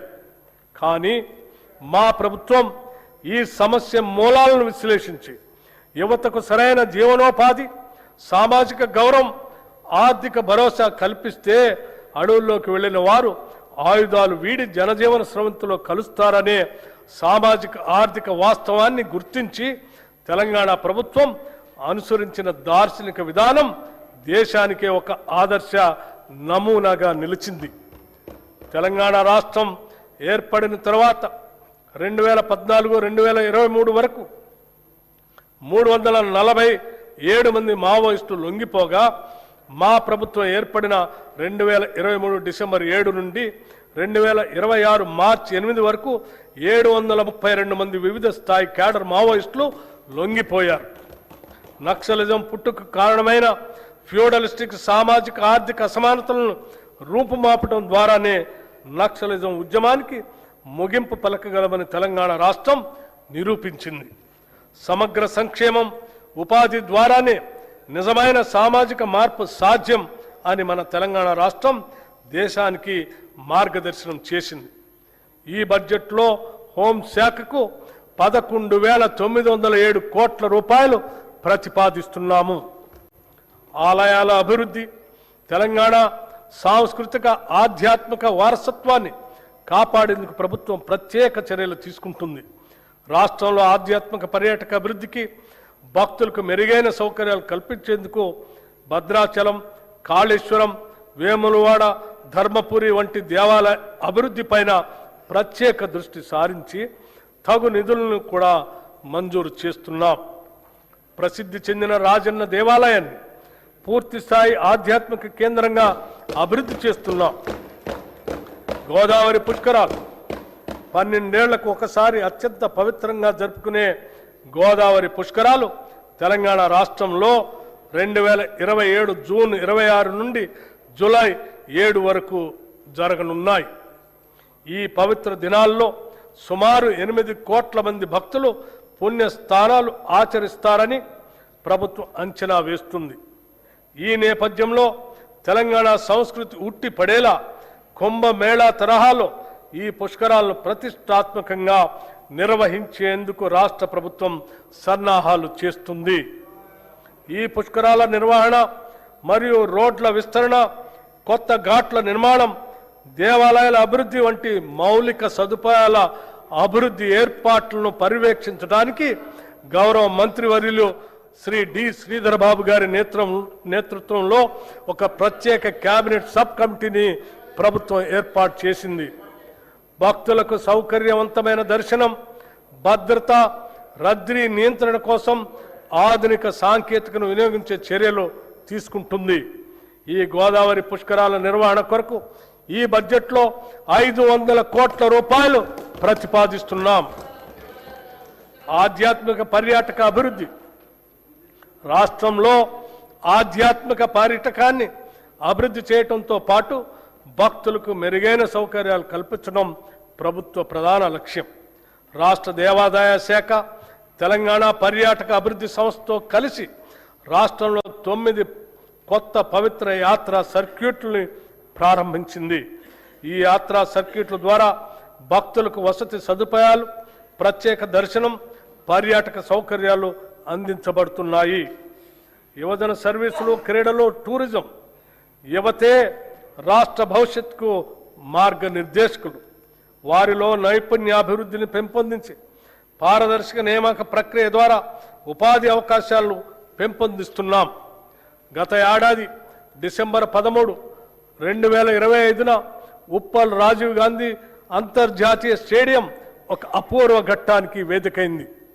ప్రపంచ ఫుట్బాల్ దిగ్గజం లియోనెల్ మెస్సీని మన హైదరాబాద్ గడ్డపైకి తీసుకురావటం మన ప్రభుత్వ దార్శనికతకు, క్రీడల పట్ల ఉన్న చిత్తశుద్ధికి నిదర్శనం. ఈ చారిత్రక ప్రదర్శన మ్యాచ్లో సాక్షాత్తు గౌరవ ముఖ్యమంత్రి శ్రీ రేవంత్ రెడ్డి గారు పాల్గొన్న తీరు రాష్ట్ర వ్యాప్తంగా లక్షలాది మంది యువతలో అపూర్వమైన క్రీడా స్ఫూర్తిని రగిలించింది. అట్టడుగు స్థాయి నుండి ప్రతిభను వెలికి తీయాలనే లక్ష్యంతో ఎంపిక చేసిన పేద మరియు ప్రతిభావంతులైన పిల్లల కోసం మెస్సీ బృందంతో ప్రత్యేక ఫుట్బాల్ క్లినిక్ ఏర్పాటు చేశాం. ప్రపంచ స్థాయి ఆటగాళ్ల చేతుల మీదుగా ఈ పిల్లలు శిక్షణ పొందటం రేపటి తెలంగాణ క్రీడా భవిష్యత్తుకు వేసిన బలమైన పునాది. రాష్ట్రాన్ని 2047 నాటికి దేశానికి స్పోర్ట్స్ క్యాపిటల్గా మార్చేందుకు ఈ ప్రభుత్వం ప్రణాళికలు రూపొందించింది. తెలంగాణ స్పోర్ట్స్ కాంక్లేవ్లో రాష్ట్ర నూతన క్రీడా విధానాన్ని మా ప్రభుత్వం ఆవిష్కరించింది. రాష్ట్రంలో క్రీడా రంగం అభివృద్ధి కోసం 9 కీలక ఎంఓయూలు చేసుకున్నాం. వివిధ క్రీడల్లో ప్రత్యేక శిక్షణతో పాటు క్రీడాకారులు మానసికంగా, శారీరకంగా దృఢంగా ఉండేందుకు వీలుగా చర్యలు చేపట్టాం. గురుకులాల్లోని విద్యార్థులకు జల్లెడ పట్టి ప్రతిభావంతులను ఎంపిక చేసి ప్రత్యేకంగా శిక్షణ అందించాలని మా ప్రభుత్వం నిర్ణయించింది. రాష్ట్ర యువత క్రీడా రంగంలో ప్రత్యేక నైపుణ్యాలను పెంపొందించుకోవటానికి వీలుగా యంగ్ ఇండియా ఫిజికల్ ఎడ్యుకేషన్ మరియు స్పోర్ట్స్ యూనివర్సిటీని ప్రారంభించాం. హైదరాబాద్ నగరంలోని గచ్చిబౌలి జిఎంసి బాలయోగి హాకీ మైదానంలో ప్రతిష్టాత్మక మహిళల హాకీ వరల్డ్ కప్ క్వాలిఫైయర్స్కు ఆతిథ్యం ఇవ్వటం తెలంగాణ రాష్ట్రానికి దక్కిన అరుదైన గౌరవం. 8 దేశాలకు చెందిన క్రీడాకారులు పాల్గొన్న ఈ అంతర్జాతీయ టోర్నమెంట్ కోసం తెలంగాణ ప్రభుత్వం స్టేడియాన్ని అంతర్జాతీయ ప్రమాణాలకు అనుగుణంగా మరింత తీర్చిదిద్ది విజయవంతంగా నిర్వహించింది. భారత మహిళలు హాకీ టీం ప్రపంచ కప్కి అర్హత సాధించింది. నూతన క్రీడా విధానం చిన్న వయసులోనే అట్టడుగు స్థాయి నుండి ప్రతిభావంతులను గుర్తించి వారిని ఉన్నతంగా తీర్చిదిద్దే లక్ష్యంగా పనిచేస్తుంది. ఇందులో భాగంగా గత 2 ఏళ్లుగా పారా స్పోర్ట్స్తో సహా 40 క్రీడా విభాగాల్లో సీఎం కప్ టోర్నమెంట్లు ప్రవేశపెట్టడం జరిగింది. విజేతలకు నగదు బహుమతులు ప్రదానం చేస్తున్నాం. అలాగే విశేష ప్రతిభ కనబరిచిన పిల్లలను గుర్తించి వారికి ఉన్నత స్థాయి శిక్షణను అందిస్తున్నాం. టూరిజం పాలసీ తెలంగాణ రాష్ట్రంలో పర్యాటక రంగాన్ని సమగ్రంగా అభివృద్ధి చేయడానికి మా ప్రభుత్వం తెలంగాణ టూరిజం పాలసీ 2025-2030ని ప్రకటించి అమలు చేస్తుంది. ఈ పర్యాటక విధానం ద్వారా రాష్ట్రంలో పెట్టుబడులను ఆకర్షించడం, ఉపాధి అవకాశాలను విస్తరించడం మరియు స్థానిక కళలు, సంస్కృతి, సాంప్రదాయాలను ప్రపంచానికి పరిచయం చేయటం లక్ష్యంగా పెట్టుకున్నాం. ఈ విధానానికి ప్రైవేట్ రంగం నుండి విశేష స్పందన లభించింది. తద్వారా 25,000 కోట్ల రూపాయల పైగా పెట్టుబడులు ప్రతిపాదనల దశల్లో ఉన్నాయి. చరిత్రలో మొదటిసారిగా హైదరాబాద్లో మిస్ వరల్డ్ పోటీలు నిర్వహించడంతో ప్రపంచ దృష్టిని హైదరాబాద్ ఆకర్షించింది. ఈ బడ్జెట్లో పర్యాటక రంగానికి 1,224 కోట్ల రూపాయలు ప్రతిపాదిస్తున్నాం. గౌరవ అధ్యక్ష, బడ్జెట్ అంటే కేవలం సంఖ్యలు, అక్షరాలు మాత్రమే కాదు. మన జీవితం, మన భవిష్యత్తు. కలలు కనే యువతకు భవిష్యత్తుపై ఆశ కల్పించటం, ఆసరా కోసం చూసే బలహీనల్ని ఆదుకోవటం, నీడలేని వారికి నీడ కల్పించటం, పంట పొలాలకి నీళ్లు పారించటం, ఫల సహాయం పెంచటం, కష్టపడే వారికి పని కల్పించటం, ఇష్టపడేలా పాలన అందించటం. ఒక్క మాటలో చెప్పాలంటే నేను ప్రతిపాదిస్తున్న ఈ బడ్జెట్ తెలంగాణ ప్రజల ఆశా దీపం. అభివృద్ధికి, సంక్షేమానికి పెద్దపీట వేసి ఆర్భాటాలకు పోకుండా ఆర్థిక క్రమశిక్షణకు ప్రాధాన్యతనిస్తూ ఇది తెలంగాణ రాష్ట్ర ప్రజల ఆకాంక్షల ప్రతిరూపం. పీడిత, తాడిత, బడుగు బలైన వర్గాల అభ్యున్నతికి ఇస్తున్న భరోసా. ఒకవైపు ఆర్థిక పరమైన ఒడిదుడుకులు ఎన్ని ఎదురైనా అభివృద్ధి, సంక్షేమ కార్యక్రమాలకు ఏమాత్రం నిధులు కొరత రాకుండా ఈ బడ్జెట్ను సమతుల్యంగా రూపొందించాం. పన్నుల భారంతో సామాన్యుడి పైన భారం మోపకుండా ఉన్న వనరులను సద్వినియోగం చేస్తూ కొత్త సంపదను సృష్టించి దానిని ప్రజలకు పంచడమే మా ప్రజాప్రభుత్వ ఆర్థిక విధానం.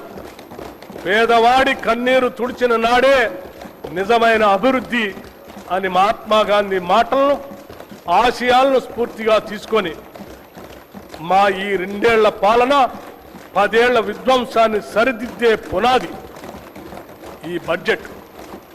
ఈ పునాదిపై ఒక సుందరమైన, సుసంపన్నమైన, ప్రశాంతమైన తెలంగాణ రాష్ట్రాన్ని నిర్మించే బ్లూ ప్రింట్ ఇది. ప్రతిపక్షాలు కేవలం విమర్శలకే పరిమితం కాకుండా రాష్ట్ర అభివృద్ధికి నిర్మాణాత్మక సలహాలు, సూచనలు ఇవ్వాలని, అభివృద్ధిలో భాగస్వాములు కావాలని కోరుకుంటున్నాను. 2026-27 బడ్జెట్ అంచనాలు 2026-27 ఆర్థిక సంవత్సరానికి మొత్తం వ్యయం 3,24,234 కోట్ల రెవెన్యూ వ్యయం, రూపాయలు 2,34,406 కోట్లు, మూలధన వ్యయం 47,267 కోట్లుగా ప్రతిపాదిస్తున్నాను. తెలంగాణ ప్రజలపై విశ్వాసంతో, వారి భవిష్యత్తుకు భరోసా కల్పిస్తుందన్న నమ్మకంతో ప్రజల పక్షాన నిలబడి వారి స్వప్నాలను సాకారం చేసే ఈ 2026-27 ఆర్థిక సంవత్సరపు బడ్జెట్ను సదా ఆమోదం కోసం సమర్పిస్తున్నాను. జై హింద్, జై తెలంగాణ.